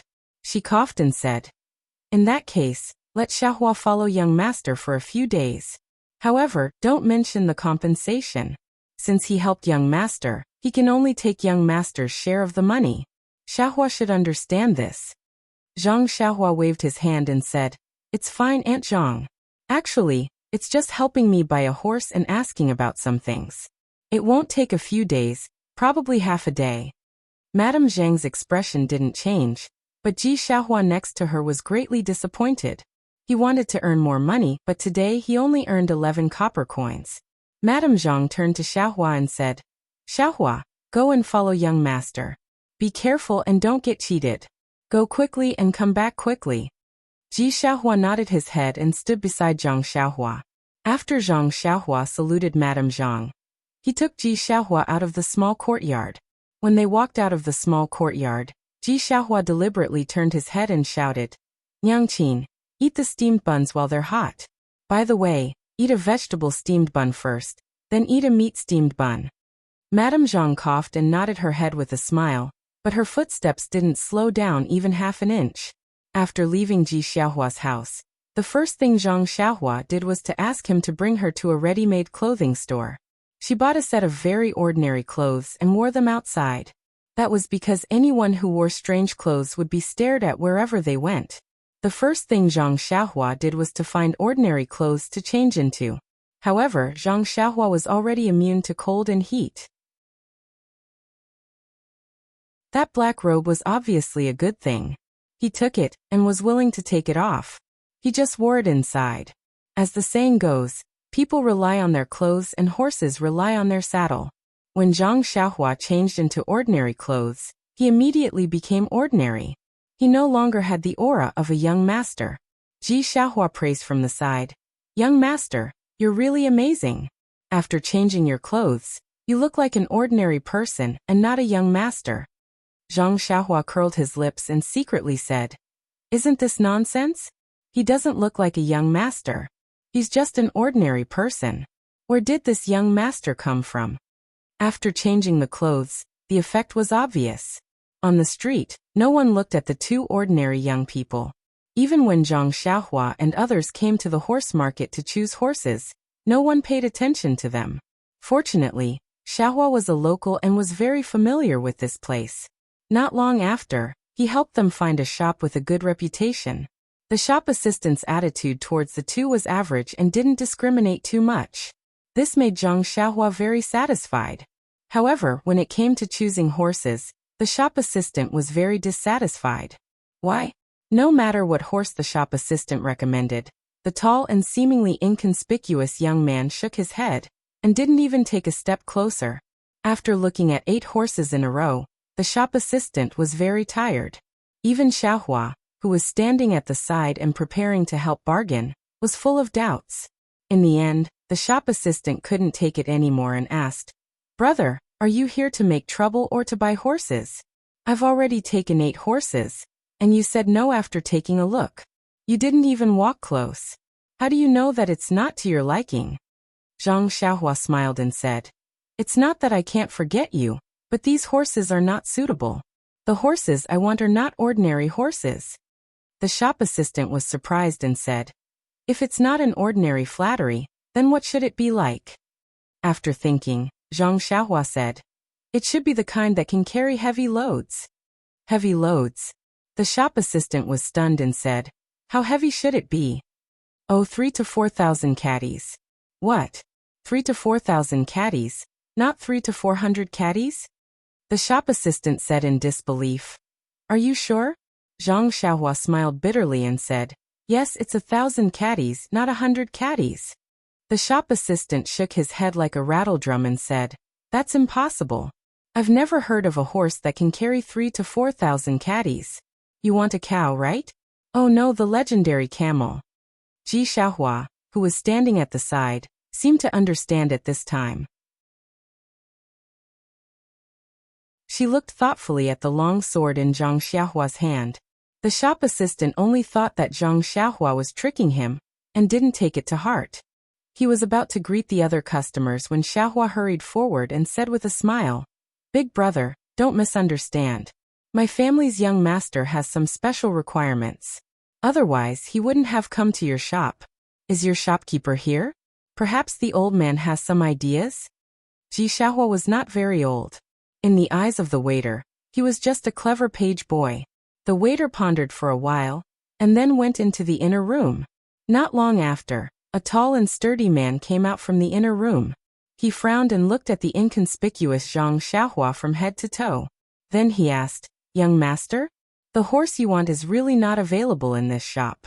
Why don't you go to another stables to look?" Zhang Xiaohua thought for a moment and cupped her hands and said, "Then I'll have to trouble shopkeeper. By the way, can you let me see your best horse?" The sturdy man hesitated. Ji Xiaohua smiled and said, "Shopkeeper, don't be afraid. If it suits my family's young master, you will be rewarded. Quickly go and bring it over." When Zhang Xiaohua heard this, she also understood the shopkeeper's meaning. She wanted to take out the banknotes from her purse and show it to the shopkeeper, but he didn't know how much the best horse cost. If she rashly took out the banknotes, if it was less, wouldn't it be very embarrassing? Seeing Ji Xiaohua deal with it so calmly, She pursed her lips and smiled without saying anything. The sturdy man hesitated for a moment and said with a smile, "It's okay. I just want to take a look. Young master, please follow me to the back to take a look." Zhang Xiaohua looked at Ji Xiaohua with satisfaction and followed the sturdy man to the back. After turning a few small aisles, they entered a large courtyard. At a glance, there were dozens of tall horses in this courtyard. However, they couldn't use their divine sense to recognize the horses. Otherwise, wouldn't Zhang Xiaohua be able to sweep them away? Just when Zhang Xiaohua was overwhelmed, the sturdy man turned around and said, "Young master, please come with me." After that, he brought Zhang Xiaohua to a stable in the corner facing the sun. He saw that there was a tall and beautiful date red horse tied to the stable. Although Zhang Xiaohua didn't know much about horses, he could roughly tell whether it was good or bad. This horse was obviously not on the same level as the one the shopkeeper brought over. "Please add it to your collection. Please give it a tip. Thank you."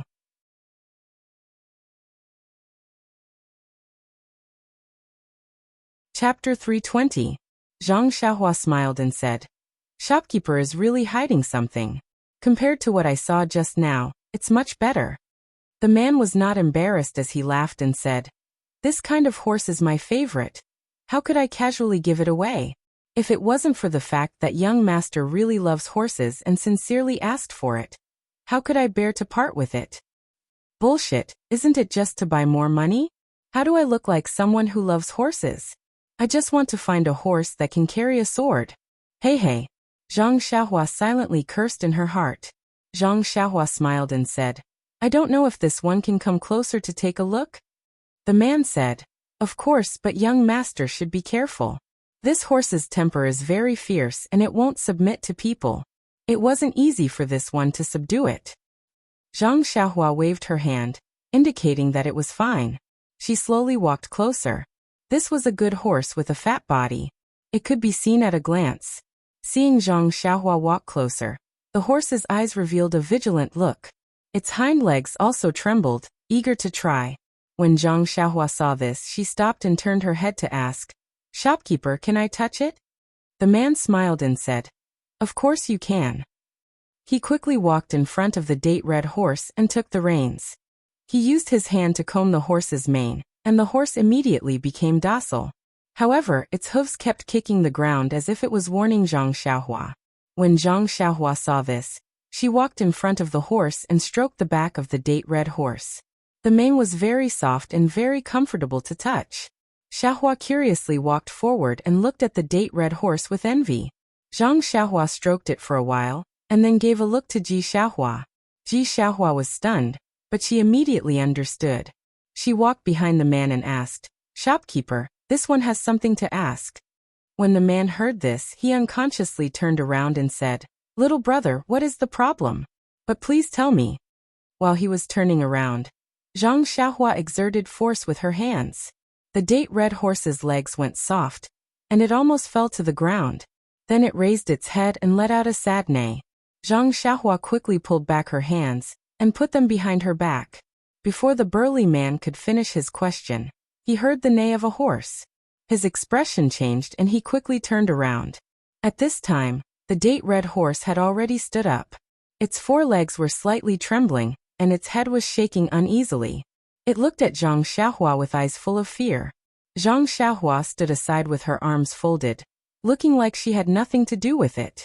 The burly man looked at the restless date red horse, and then looked at Zhang Xiaohua's tall and thin figure. She looked harmless to humans and animals. He was a little puzzled and quickly comforted his beloved BMW. Ji Xiaohua, on the other hand, saw everything clearly, and her heart couldn't help but be filled with astonishment. On the side of the road in Songning town, he couldn't even pick up that unremarkable sword even after using all of his strength. Just now, this thin and weak youth's two hands pressed down on the tall horse until it almost went limp. In addition, he had just said that he could carry a horse that weighed several thousand jin. He wasn't a fool, so how could he not know about this youth's strange state? When the burly man turned around, Ji Xiaohua's heart calmed down a little. "Little brother, do you have any questions that I need to answer?" This Ji Xiaohua had an idea and said, I wonder what price the shopkeeper will give for this divine horse? When the shopkeeper heard this, he immediately became spirited and mysteriously stretched out a finger. Ji Xiaohua let out a sigh of relief and said with a smile, 10 taels of silver. Although Ji Xiaohua also grew up in the southern part of the city, she had only seen other people's transactions from afar, and didn't know the specific market price. She only felt that the high price of 10 taels of silver was already out of her expectations. Zhang Xiaohua had never bought anything before, but the last time he bought a long sword from He Tianshu, he had spent 7 taels of silver. How could this handsome date red horse only be worth 10 taels of silver? However, she already didn't plan on buying this horse, so she didn't say anything. When the shopkeeper heard this, his expression slightly changed and he said with a smile, "Little brother really knows how to joke. A mere 10 taels of silver can only buy a mule. How can it buy this BMW? Ah? Could it be that you want 100 taels?" Ji Xiaohua clenched her teeth and said a number that she couldn't imagine. No, no. The shopkeeper shook his head. Oh, it's less than 100 taels. Little brother, you're wrong. It's 1,000 taels. The shopkeeper said to Ji Xiaohua with a smile, but his eyes looked at Zhang Xiaohua. Zhang Xiaohua was also shocked and secretly said, "It's quite dark. It's better to rob." You Ji Xiaohua didn't know what to say and only used her little finger to point at the brawny man. Seeing this, Zhang Xiaohua didn't plan to stay any longer. She smiled and cupped her hands. "Shopkeeper, thank you for showing us such a divine horse. It's a pity that I don't have enough money. It's better to go to another store to have a look." After saying that, he smiled and led Ji Xiaohua back the way they came. Seeing this, the shopkeeper hurriedly followed and said, "Young master, if you don't have enough cash, you can let the waiter follow you back to get it." Seeing that Zhang Xiaohua ignored him, he said, "Well, seeing that young master really wants to buy it, I have to reluctantly give it up. 800 taels, I can't go any lower. Young master, what do you think?" After that, he actually followed Zhang Xiaohua and lowered the price again, and again until it was 200 taels. Zhang Xiaohua actually didn't know how much the horse was worth. She just made up her mind not to buy it. She let the shopkeeper keep lowering the price, but she didn't say anything. Finally, when they reached the door, the shopkeeper was anxious and said, "Young master, how much are you willing to pay?" Zhang Xiaohua stopped and wanted to haggle with him for 10 taels. But after thinking about it, why bother? It wasn't easy for others to buy it. She didn't plan to buy it. Why did she have to tease him? Thinking of this, she shook her head with a smile and went straight out. Seeing Zhang Xiaohua like this, the shopkeeper didn't chase after her. He shrugged, changed his expression, and continued to do his business. Zhang Xiaohua walked for a while with Ji Xiaohua. Suddenly she stopped and asked, "Ji Xiaohua, aren't you leading me? Why did you let me walk in front?" When Ji Xiaohua heard this, she hurriedly smiled apologetically and said, "Young master walked very fast. This little one couldn't catch up." After saying this, she hurriedly walked in front, and led Zhang Xiaohua to another place. At this moment, in Ji Xiaohua's eyes, Zhang Xiaohua was no longer a kind-hearted and good-natured hedonistic son of rich parents. Instead, he was a person covered in a mysterious halo. After walking for a while, as expected, there was the sound of a horse neighing again. However, Ji Xiaohua turned around and said, "Young master, the Jade Gate Horse Company we just went to is the largest in Songning Town, and has the best reputation. If there isn't anything to your liking, I reckon that the other 2 places don't have it either." Zhang Xiaohua nodded and said, "I was careless. I didn't think that the horse couldn't bear the weight." Ji Xiaohua was speechless. This sentence sounded a bit like a young master's. Indeed, the other 2 places didn't have as many horses as the previous one. The horses didn't look as good as the previous one, and the starting price was even higher. Zhang Xiaohua couldn't be bothered to try it out. After a few words, he left. When Ji Xiaohua saw that she didn't help Zhang Xiaohua, she was unhappy and walked with her head lowered. Looking at the sun in the sky, Ji Xiaohua forced a smile and said, "Young master, what do you think is next?" Seeing that Ji Xiaohua wasn't happy, Zhang Xiaohua smiled and said, "The next thing is simple. I want to know how to get to Pingyang City or Lu Town. Where do you think I should go?" When Ji Xiaohua heard this, she thought for a while and said with a smile, "This little one knows. Young master, please follow me." After saying this, she brought Zhang Xiaohua to the front of a tea house. Zhang Xiaohua didn't understand and said, "Can this kind of information be found in this tea house?" Ji Xiaohua smiled and said, "Young master, don't be anxious. In this Jing city, there are only tea houses and wine shops that are well informed. But if you have to follow along, it's better for you to go by yourself. Why would you need me? Please take a seat in this tea house, brew a pot of good tea and enjoy it carefully. Wait for me to go and find out for you. What do you think?" Is that so?" Zhang Xiaohua really didn't enjoy such treatment. He touched his chin and said with a smile, "Okay, Ji Xiaohua, if you can find out more details, I'll reward you with more copper coins." Ji Xiaohua smiled and said, "That's good. Young man, come with me." Afterwards, Ji Xiaohua led Zhang Xiaohua to the tea house and ordered some tea for him. She asked around in the tea house and then quickly ran out again. Zhang Xiaohua sat under the sun, basking in the warm sun as he tasted the fragrant tea and waited quietly. It seemed that at this moment, he finally understood the true meaning of silver. In his mind, he removed the equating sign between silver and food. Sigh. He sighed and looked away from the steam rising from the teacup to the bustling crowd on the street outside the tea house. He couldn't help but feel a sense of realization. Humans. In the blink of an eye, Zhang Xiaohua seemed to be in a trance. His consciousness rose up high and watched the people on the street. Gradually, there were more and more people on several streets. Later, he saw the entire Songning town and the entire town. He also seemed to see Xiaohua running around busily. However, these people slowly became as small as ants in Zhang Xiaohua's eyes. Their actions were extremely laughable. Zhang Xiaohua's consciousness rose higher and higher.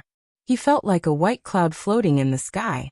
Everything on the ground had nothing to do with him. His heart only yearned for that freedom. In the tea house, Zhang Xiaohua's body held the teacup in his left hand under the sunlight. He didn't move at all and didn't even blink. He actually had an otherworldly appearance. There was a faint flicker of brilliance and sometimes, there was even a hint of transparency. Zhang Xiaohua's consciousness rose higher and higher. He actually saw the sea, the ships on the sea, and the islands that were like black dots. In Zhang Xiaohua's heart, there was no trace of emotion. He just rose up like that. Suddenly, a thunderous voice resounded through the world. "Young master, what are you doing?" In the blink of an eye, Zhang Xiaohua's consciousness, which had floated high, suddenly fell down. The situation just now seemed to be rewinding. He fell to the ground. In an instant, he fell from the ninth heaven to the tea house. Zhang Xiaohua's body didn't move. His eyes immediately lit up. He blinked and saw Xiaohua beside him looking at him with a face full of fear. The boiling hot teacup in his hand was already cold. The noon sun had already passed the top of his head.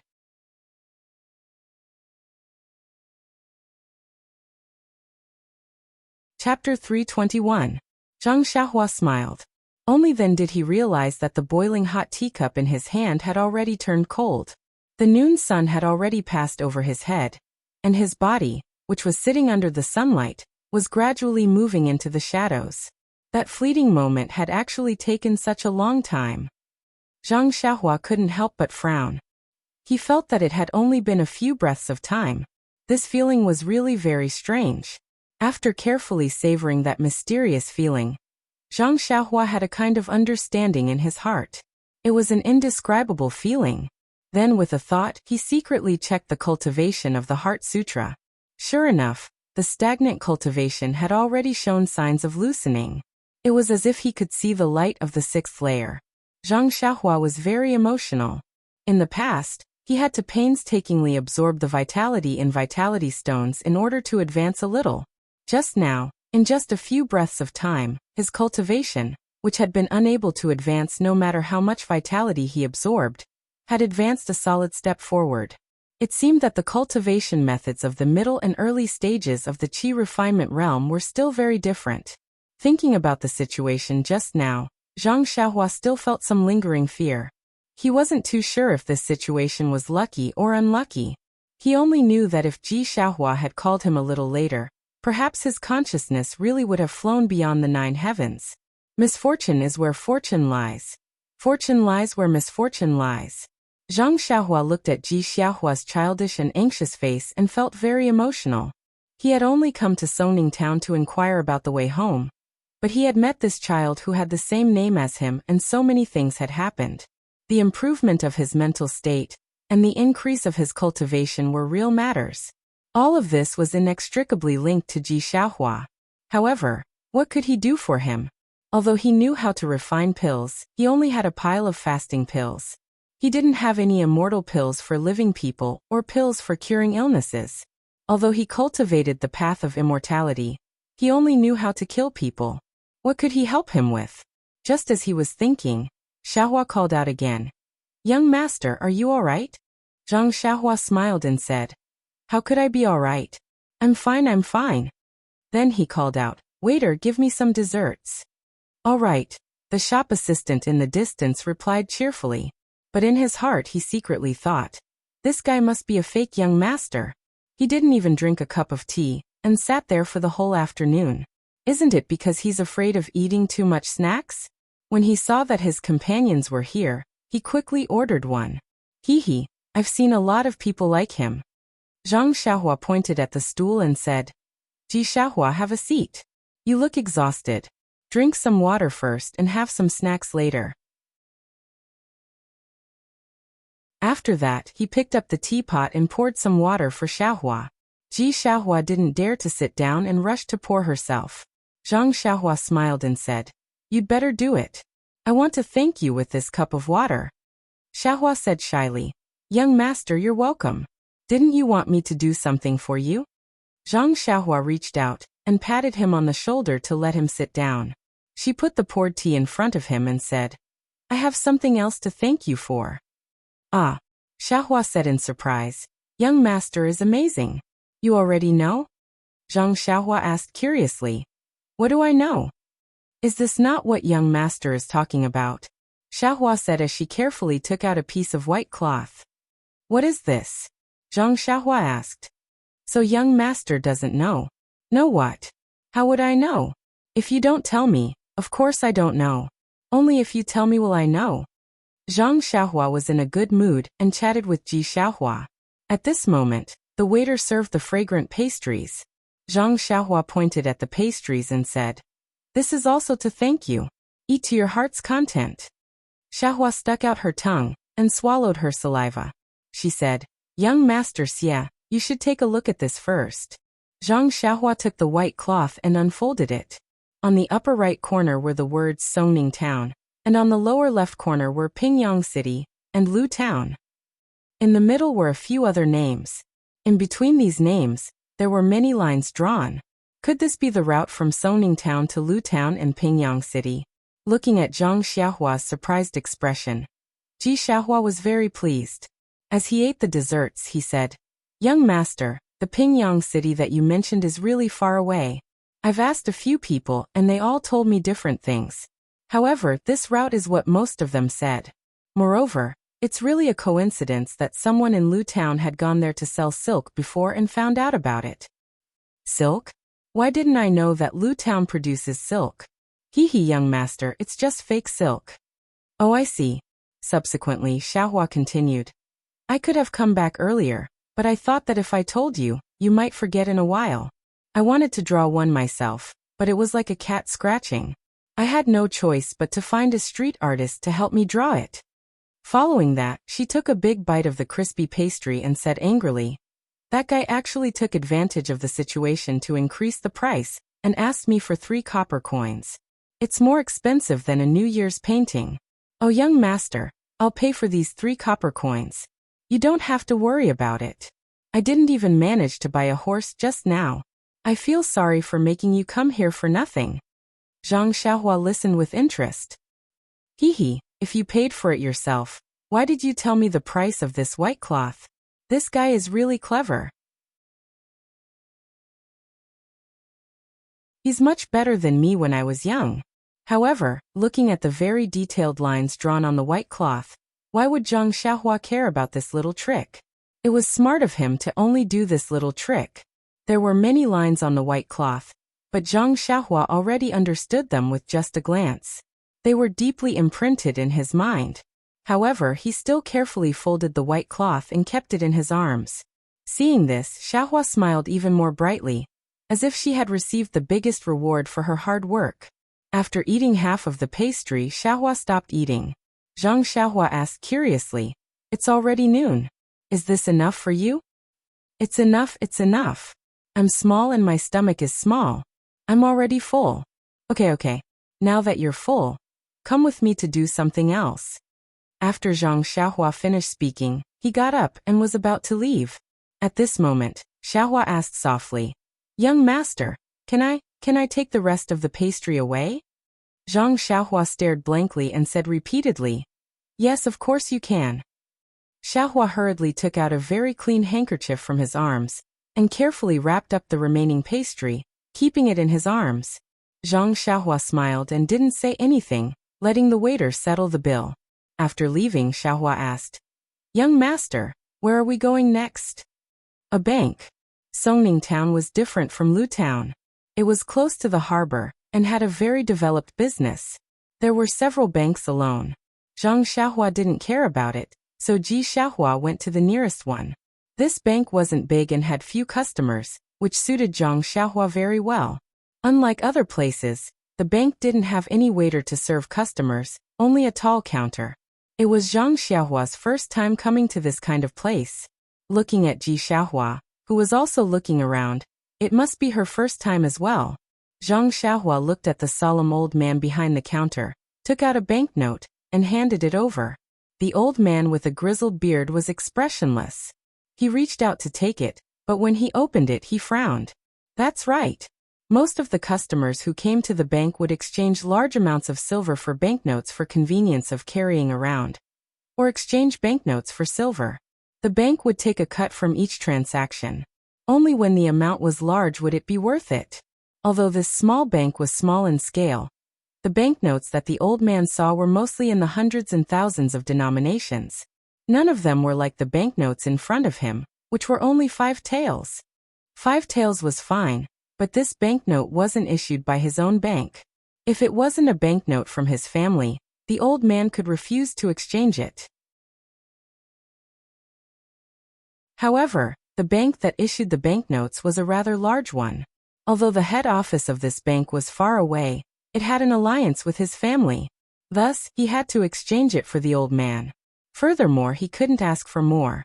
The old man thought for a while, then went through the necessary procedures with Zhang Xiaohua, and put the 5 taels of silver on the counter. Zhang Xiaohua was about to say something, but the old man said first, "I'll have to trouble this customer to pay a fee of 1 tael of silver first." 1 tael of silver? Zhang Xiaohua was stunned and said, "I give you banknotes and you give me silver. Why should I pay you a fee?" The old man was helpless.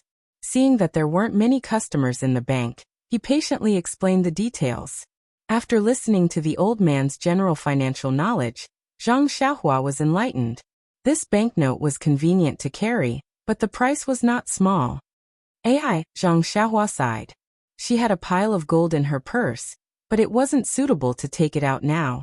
She could only bite the bullet and let the bank rip her off. Zhang Xiaohua smiled and said to the old man, "This old man, I want to exchange this 5 taels of silver for 1 tael of silver. What do you think?" "Oh right, this exchange doesn't have a fee, right?" The old man looked at Zhang Xiaohua and said, "This isn't necessary. Then, will your fee be paid from these scattered silver taels?" Zhang Xiaohua gave a thumbs up and said, "Old man is wise. That's exactly what this one meant." The old man was a little happy from this straightforward flattery. The corner of his mouth revealed a trace of a smile and said, "I've been working at this counter for dozens of years. What kind of people have I not seen? Just as you were about to lift your foot, I knew what you were going to shit." Zhang Xiaohua did not say anything, but Ji Xiaohua at the side laughed out loud. Zhang Xiaohua turned her head and rolled her eyes at Xiaohua. She did not dare to say anything as she was afraid that the old man would say something nice again. When the old man placed the scattered silver taels on the counter, Zhang Xiaohua smiled and said, "Old man, if I exchange these silver taels for other shares such as copper coins, will there be no fee?" The old man was stunned and said, "As long as the banknotes are exchanged for cash, no matter if it is silver or copper coins, there is only one fee. Why is this customer asking this?" Instantly, the old man had a bad feeling in his heart. Sure enough, Zhang Xiaohua waved her hand and cheerfully said, "That's great. Please exchange these 5 taels of silver for copper coins."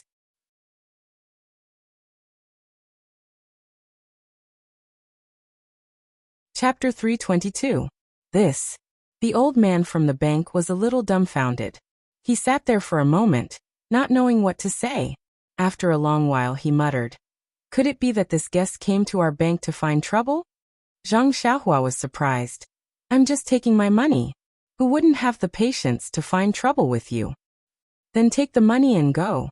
Why do you need so many copper coins?" Zhang Xiaohua was even more surprised. "What's wrong with copper coins? I just like to spend copper coins. What's wrong? Your bank is so big, but you don't even have 5 strings of copper coins?" This. The old man was also choked by her words. Zhang Xiaohua was right. The bank was famous for money. How could they not have some copper coins in reserve? However, the transactions in this bank were usually gold and silver. If you took a large amount of silver or gold notes, it was very normal.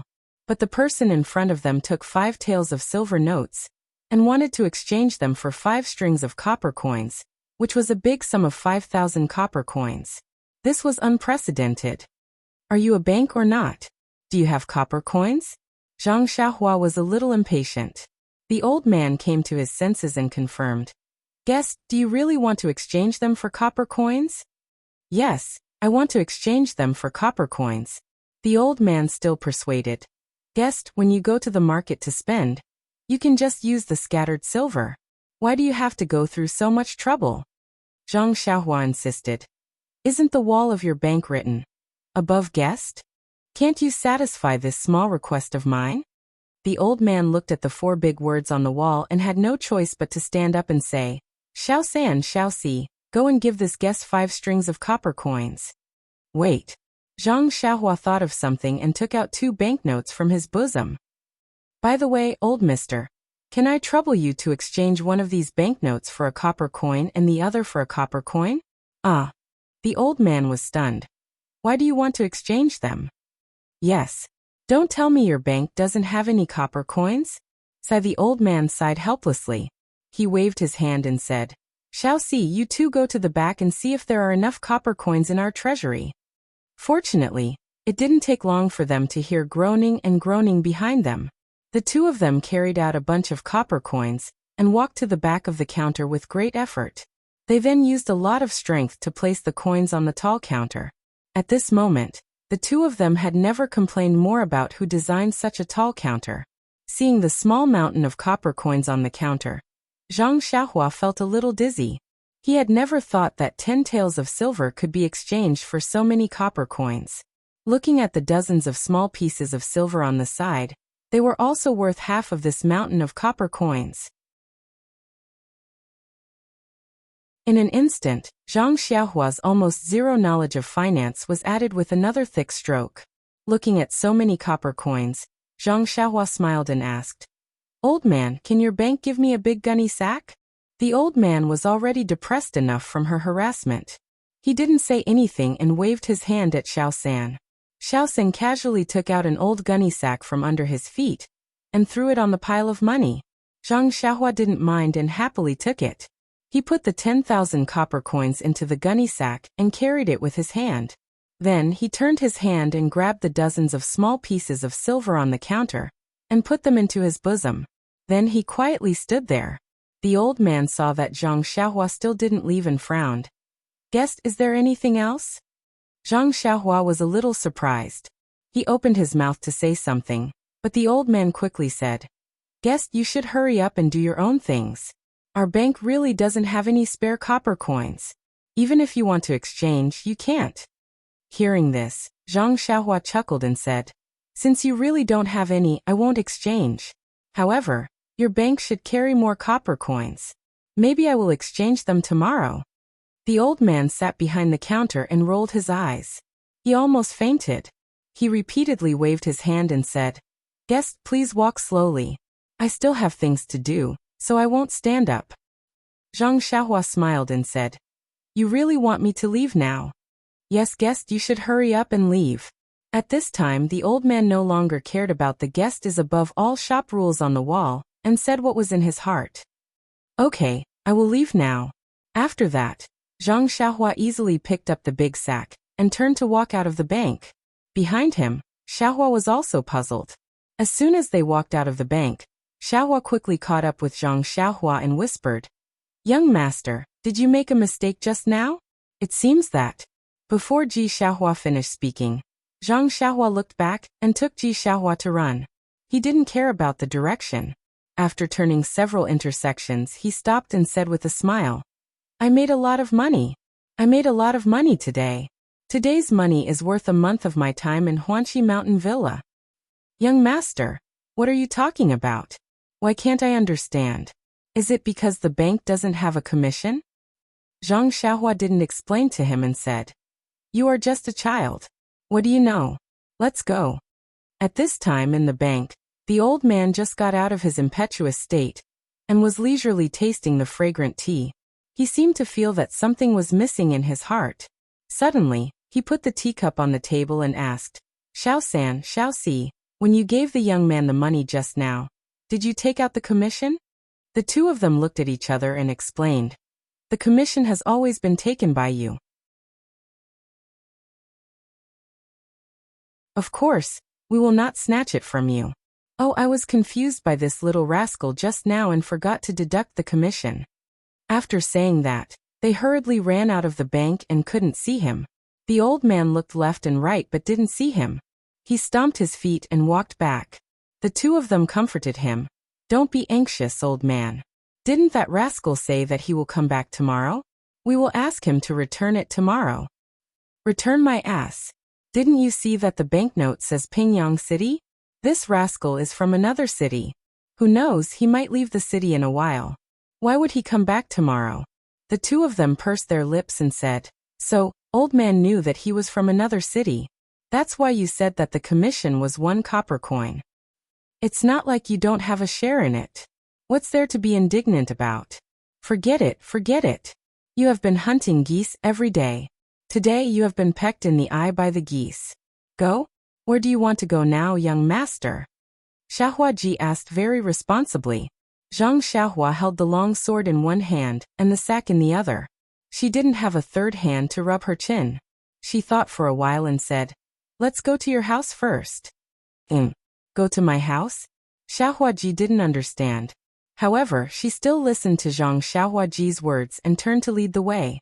At this moment, an old man wearing a felt hat and ragged clothes slowly walked over from the side. Behind him was a sluggish animal that looked neither like a mule nor a horse. The animal carried a pile of dry firewood on its back. Its fur was messy and dirty. There was even a large bald patch. An unpleasant smell could be smelled from afar. When Xiahua Ji saw the old man, she smiled and shouted from afar, Old man, how, did you go out to collect firewood again? When the old man heard the voice, he raised his wrinkled old face and opened his turbid eyes. He looked around and said with dissatisfaction, Xiahua, why didn't you go to the tea shed to help today? Xiahua Ji blushed and argued, Old man, how, it's not that I didn't put in effort. It's just that the shopkeeper old man how raised his hand and rubbed Xiahua Ji's little head. He sighed and said, I know, Xiahua. The shopkeeper is a little stingy. However, where can we poor people not be bullied? Tomorrow, I'll go and talk to you again. With my face, the tea house owner might be able to recognize me. You can earn as much as you can. The tea house has never been exposed to wind or rain, so it's very suitable for you. Seeing that old man how was educating Xiahua Ji, Zhang Xiahua could only stand aside and listen. This was no different from the kind uncles and aunties in the Guozhuang house. Even if it wasn't their own child, they would do their best to help as long as they could. At this moment, the animal standing next to them opened its almost closed eyes and sniffed. It seemed to have smelled something. When it saw Zhang Xiahua, its eyes seemed to brighten. Therefore, it dragged its feet and walked to Zhang Xiahua. It raised its head and put its strange head in front of her. Although the animals smelled a little strange, Zhang Xiaohua grew up in the countryside. How could she be afraid of this? Zhang Xiaohua threw the sack on the ground and raised her hand to stroke the animal's head. The animal seemed to enjoy it very much. It even stuck out its tongue and licked Zhang Xiaohua's hand. Zhang Xiaohua felt itchy and very comfortable. When she looked at the animal's eyes again, Zhang Xiaohua was stunned. The animal's eyes seemed to be filled with longing, desire, and expectation. Zhang Xiaohua couldn't believe it. She rubbed her eyes with her hand. When she looked carefully again, sure enough, the half-closed and listless eyes were now wide open and quietly looking at her. The animal's eyes seemed to be intelligent and seemed to be transmitting its thoughts. At this moment, Zhang Xiaohua remembered to look carefully at the strange animal. The animal's face looked like a horse's. It was long, but there were 2 protrusions on its head, which seemed to be like antlers. Its hooves were large, similar to a cow's, or even larger. The big tail behind it was like a donkey's. This strange animal looked like a deer, but it was not a deer. It looked like a horse, but it was not a horse. It looked like a cow, but it was not a cow. It looked like a donkey, but it was not a donkey. What was it? Xiaohua listened to Father Hao's lecture. When she saw the animal licking Zhang Xiaohua's hand, she quickly went up and said, "Young master, stay away. Don't dirty your clothes." But when she saw that Zhang Xiaohua didn't seem to mind at all, she smiled and said, "Young master, Huan is the cutest. It's gentle and won't bite. You probably haven't come into contact with animals. Huan seems to like you very much." Then she said embarrassedly, "Although Huan smells, it will be very clean after washing. If you don't like it, I can wash it away now." Only then did Father Hao notice Zhang Xiaohua next to Xiaohua. He asked, "This young master is?" Ji Xiaohua told him the purpose of Zhang Xiaohua's visit. Father Hao smiled and nodded.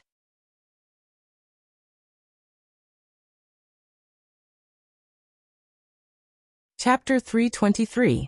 Huan. Zhang Xiaohua looked at this dirty, strange animal with several bald patches of fur. She couldn't help but smile. She stroked the horns on Huan's head. Those were 2 bald horns. Ji Xiaohua saw that Zhang Xiaohua didn't dislike Huan and became happier. Zhang Xiaohua was about to ask him, but Old Man Hao said, "Xiaohua, you accompany the young master. I'll take Huan back." Xiaohua smiled and said, "The young master said he wanted to go to my house. Let's go together." Then she turned to Zhang Xiaohua and said, "Young master, put your sack on the firewood. Huan is very strong. She can carry it." Hearing this, Zhang Xiaohua's heart moved. She didn't show anything strange on her face. She reached out to pick up the sack from the ground and put it on Huan's back. Sure enough, the animal didn't seem to feel anything. As the 3 walked, Ji Xiaohua told Zhang Xiaohua about Huan. It turned out that Huan didn't belong to Old Man Hao. Last year, when Xiaohua went to the mountain forest outside the city to collect firewood, she picked it up from a ravine. When Ji Xiaohua met Huan, the horns on Huan's head had been cut off. There were also a few arrows on its body, leaving a lot of blood. It didn't look like it would live. Ji Xiaohua happened to have some wound medicine with her. She applied it on Huan and brought it back little by little from the mountain forest. However, Ji Xiaohua and Madame Zhang weren't good at raising animals, so they handed it over to Old Man Hao. After treatment, it was finally saved. Ji Xiaohua named it Huan. Xiaohua's family didn't usually need this animal, so they left it with Old Man Hao. Every day, it would help Old Man Hao carry some things. During the busy farming season, it would also help other people in the fields. At this point, Xiaohua's heart also moved and she said sincerely, "Young master, Huan is very good at carrying things, but I don't know if it's to your liking. However, it's not like a horse, it's good at running, and if you ride it." At this point he couldn't continue. He really hoped that his Huan could help Zhang Xiaohua, but if Zhang Xiaohua really rode this thing that was neither a donkey nor a horse, wouldn't she be ridiculed to death? Huan seemed to be able to understand Xiaohua's words, and was extremely unhappy. She struggled against the reins in his hands, and let out a long cry to express her objection. Xiaohua Ji quickly patted Huan's back to express her sympathy. Zhang Xiaohua was also depressed. Yes, who didn't like to wear bright clothes, ride a tall horse and swagger through the streets. But even a tall horse couldn't carry a long sword. Even if Huan Huan could carry a long sword, if it couldn't run as fast as a tall horse, what use would he have for it? Right now, I just want to find a proper way to go home. Carrying such a heavy sword, even if I take a carriage, it's still inconvenient. I can only travel alone. Since I can't buy a horse, I can only travel alone. Alas, it's easy to use lightness skills in the forest where there's no one, but it's extremely inappropriate to use lightness skills along the main road. I've never heard of people in the martial arts world using lightness skills to travel along the official road in broad daylight. Yes, they don't use lightness skills to travel because they're afraid of exhausting their internal strength, but I'm not afraid. I have primordial stones to replenish the energy of heaven and earth. Why would I be afraid of running out of vital qi? Thinking of this, Zhang Xiaohua's eyes unconsciously lit up. But then he thought, if I used the levitation skill to travel from Songning Town to Luzhen Town, my name would have spread throughout the martial arts world. Forget it, I'll keep a low profile. If I'm looking for trouble for no reason, it's better to use the usual method to go back. There must be a reason why people in the martial arts world don't use lightness skills to travel. There must be a reason. Then, Zhang Xiaohua touched his chin and looked at Huan Huan. He didn't know if this monster could carry a long sword. Well, the most important thing was, could it run fast enough? As for whether riding this monster was ugly or not, he threw that thought to the back of his mind. He had ridden a donkey in the Guozhuang house before, so it didn't seem to be a bad thing.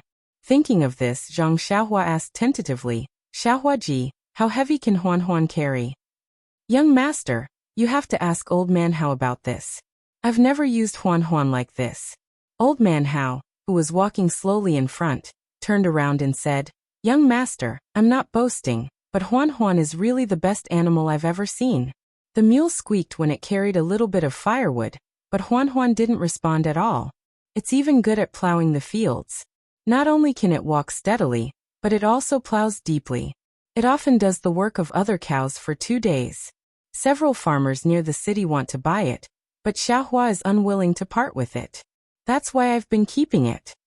After saying that, he sighed and said, Actually, young master, to tell you the truth, how can this old man not know Xiaohua's thoughts? My house is so bare. If I have Huan Huan as my companion, it won't seem lonely. Moreover, I can use Huan Huan to carry firewood every day. When the farm is busy, Huan Huan can help me get some pocket money. If I sell Huan Huan, this old man's life will be more difficult. Xiaohuaji blushed and said, Old Man Hao, I'm not so noble. When I saw Huan Huan plowing the fields, I wasn't in a good mood. I knew it didn't like plowing, so I didn't sell it. If it entered someone else's house, wouldn't it have to plow the fields every day? Zhang Xiaohua smiled at the side and didn't say anything. The ugly Huan Huan seemed to like Zhang Xiaohua very much. As it walked, it rubbed against Zhang Xiaohua. It sniffed his body and snorted from time to time. After walking for a while, Zhang Xiaohua asked tentatively, Xiaohuaji, you like Huan Huan so much. If I want it, are you willing to sell it to me? Xiaohuaji stopped and slowed down. Looking at Zhang Xiaohua's seemingly serious expression, he panicked first. He lowered his head, looked at the ground, and then at the reins in his hand and said, Young master, you really want it, but Huan Huan can't run fast. But he was a little incoherent, but then he raised his head and his eyes became firmer. He said, Young master, if you really want to buy it, give me more money. Old Man Hao relies on Huan Huan to live. It seemed that Xiaohuaji really didn't want to part with this ugly animal. His words were a little incoherent, but his heart couldn't stand Zhang Xiaohua. At the last moment he was a little ruthless and made a decision. However, ordinary people would think that the previous refusal was just for the sake of the final increase in the price. After all, this animal was his, and Old Man Hao was just raising it for him. However, from the short contact just half a day ago, Zhang Xiaohua knew that although the scabby child in front of him loved money, he wasn't greedy. The last sentence was indeed the main point of his words, but it was indeed his heartfelt words. He would indeed give most of the money he used to buy the animal to Old Man Hao. Therefore Zhang Xiaohua asked again, Xiaohuaji, but Huan Huan is yours. Why did you give the money to old man Hao? Xiaohuaji also asked strangely, young master, although Huan Huan is mine, I can't raise it. Old man Hao is helping me raise it. I have to give the money to old man Hao. What's so strange about this? Zhang Xiaohua blinked, touched her nose and thought, what a good child. Old man Hao, who was next to them, became vigilant and asked, young master, what do you want this animal for? Your family doesn't lack animals to farm, and you don't have to worry about the family's land. Why make the child unhappy? Zhang Xiaohua quickly said, old man Hao, don't blame me. I was just joking with Xiaohuaji. What I need is a fast horse. This ugly animal isn't a horse. What do I want it for? Don't you think so, Xiaohuaji? Hearing this, Xiaohuaji said embarrassedly, young master, are you really joking with me? Seeing Zhang Xiaohuaji nodding affirmatively, she was relieved and said with a smile, I really thought that young master liked Huan Huan. Look at its rotten body. How can it be worthy of young master? While speaking, her eyes were a little absent-minded and flashed with guilt. She quickened her steps and led Huan Huan forward. Not long after, the three of them arrived at the south of the city. Old Man Hao's house was close to the street, but it was also shabby. The inside was even dirtier and smelled very bad. It was even worse than Ji Xiaohua's house. Zhang Xiaohua didn't care. She stood at the door and took down the sack on Huan Huan's back. When she wanted to help with the firewood, Xiaohuaji wouldn't let her. She could only watch them, one old and one young, move the big bundle of firewood from Huan Huan's back with difficulty. I don't know how old man Hao got the firewood on Huan Huan's back outside the city. Zhang Xiaohuaji sighed. When Ji Xiaohuaji led Huan Huan to the corner of the courtyard where flies were everywhere, and the stench was endless, Huan Huan wasn't as docile as usual. It stood on all fours like nails. No matter how hard Ji Xiaohuaji tried, she couldn't move it at all. Later, old man Hao also joined in. The two of them tried together, but the odd beast only shook its head left and right. Its eyes stared at Zhang Xiaohua at the door and didn't move. Zhang Xiaohua also looked at it in surprise. Just now on the street, he read Huan Huan's emotions. Perhaps it was just a momentary illusion. At this moment, the desire and unwillingness in Huan Huan's eyes were reflected in Zhang Xiaohua's eyes. When Ji Xiaohuaji saw this, she was so anxious that tears almost fell. Her small face flushed red. She mustered all her strength and pulled on Huan Huan's reins, looking at Zhang Xiaohuaji how uneasily from time to time.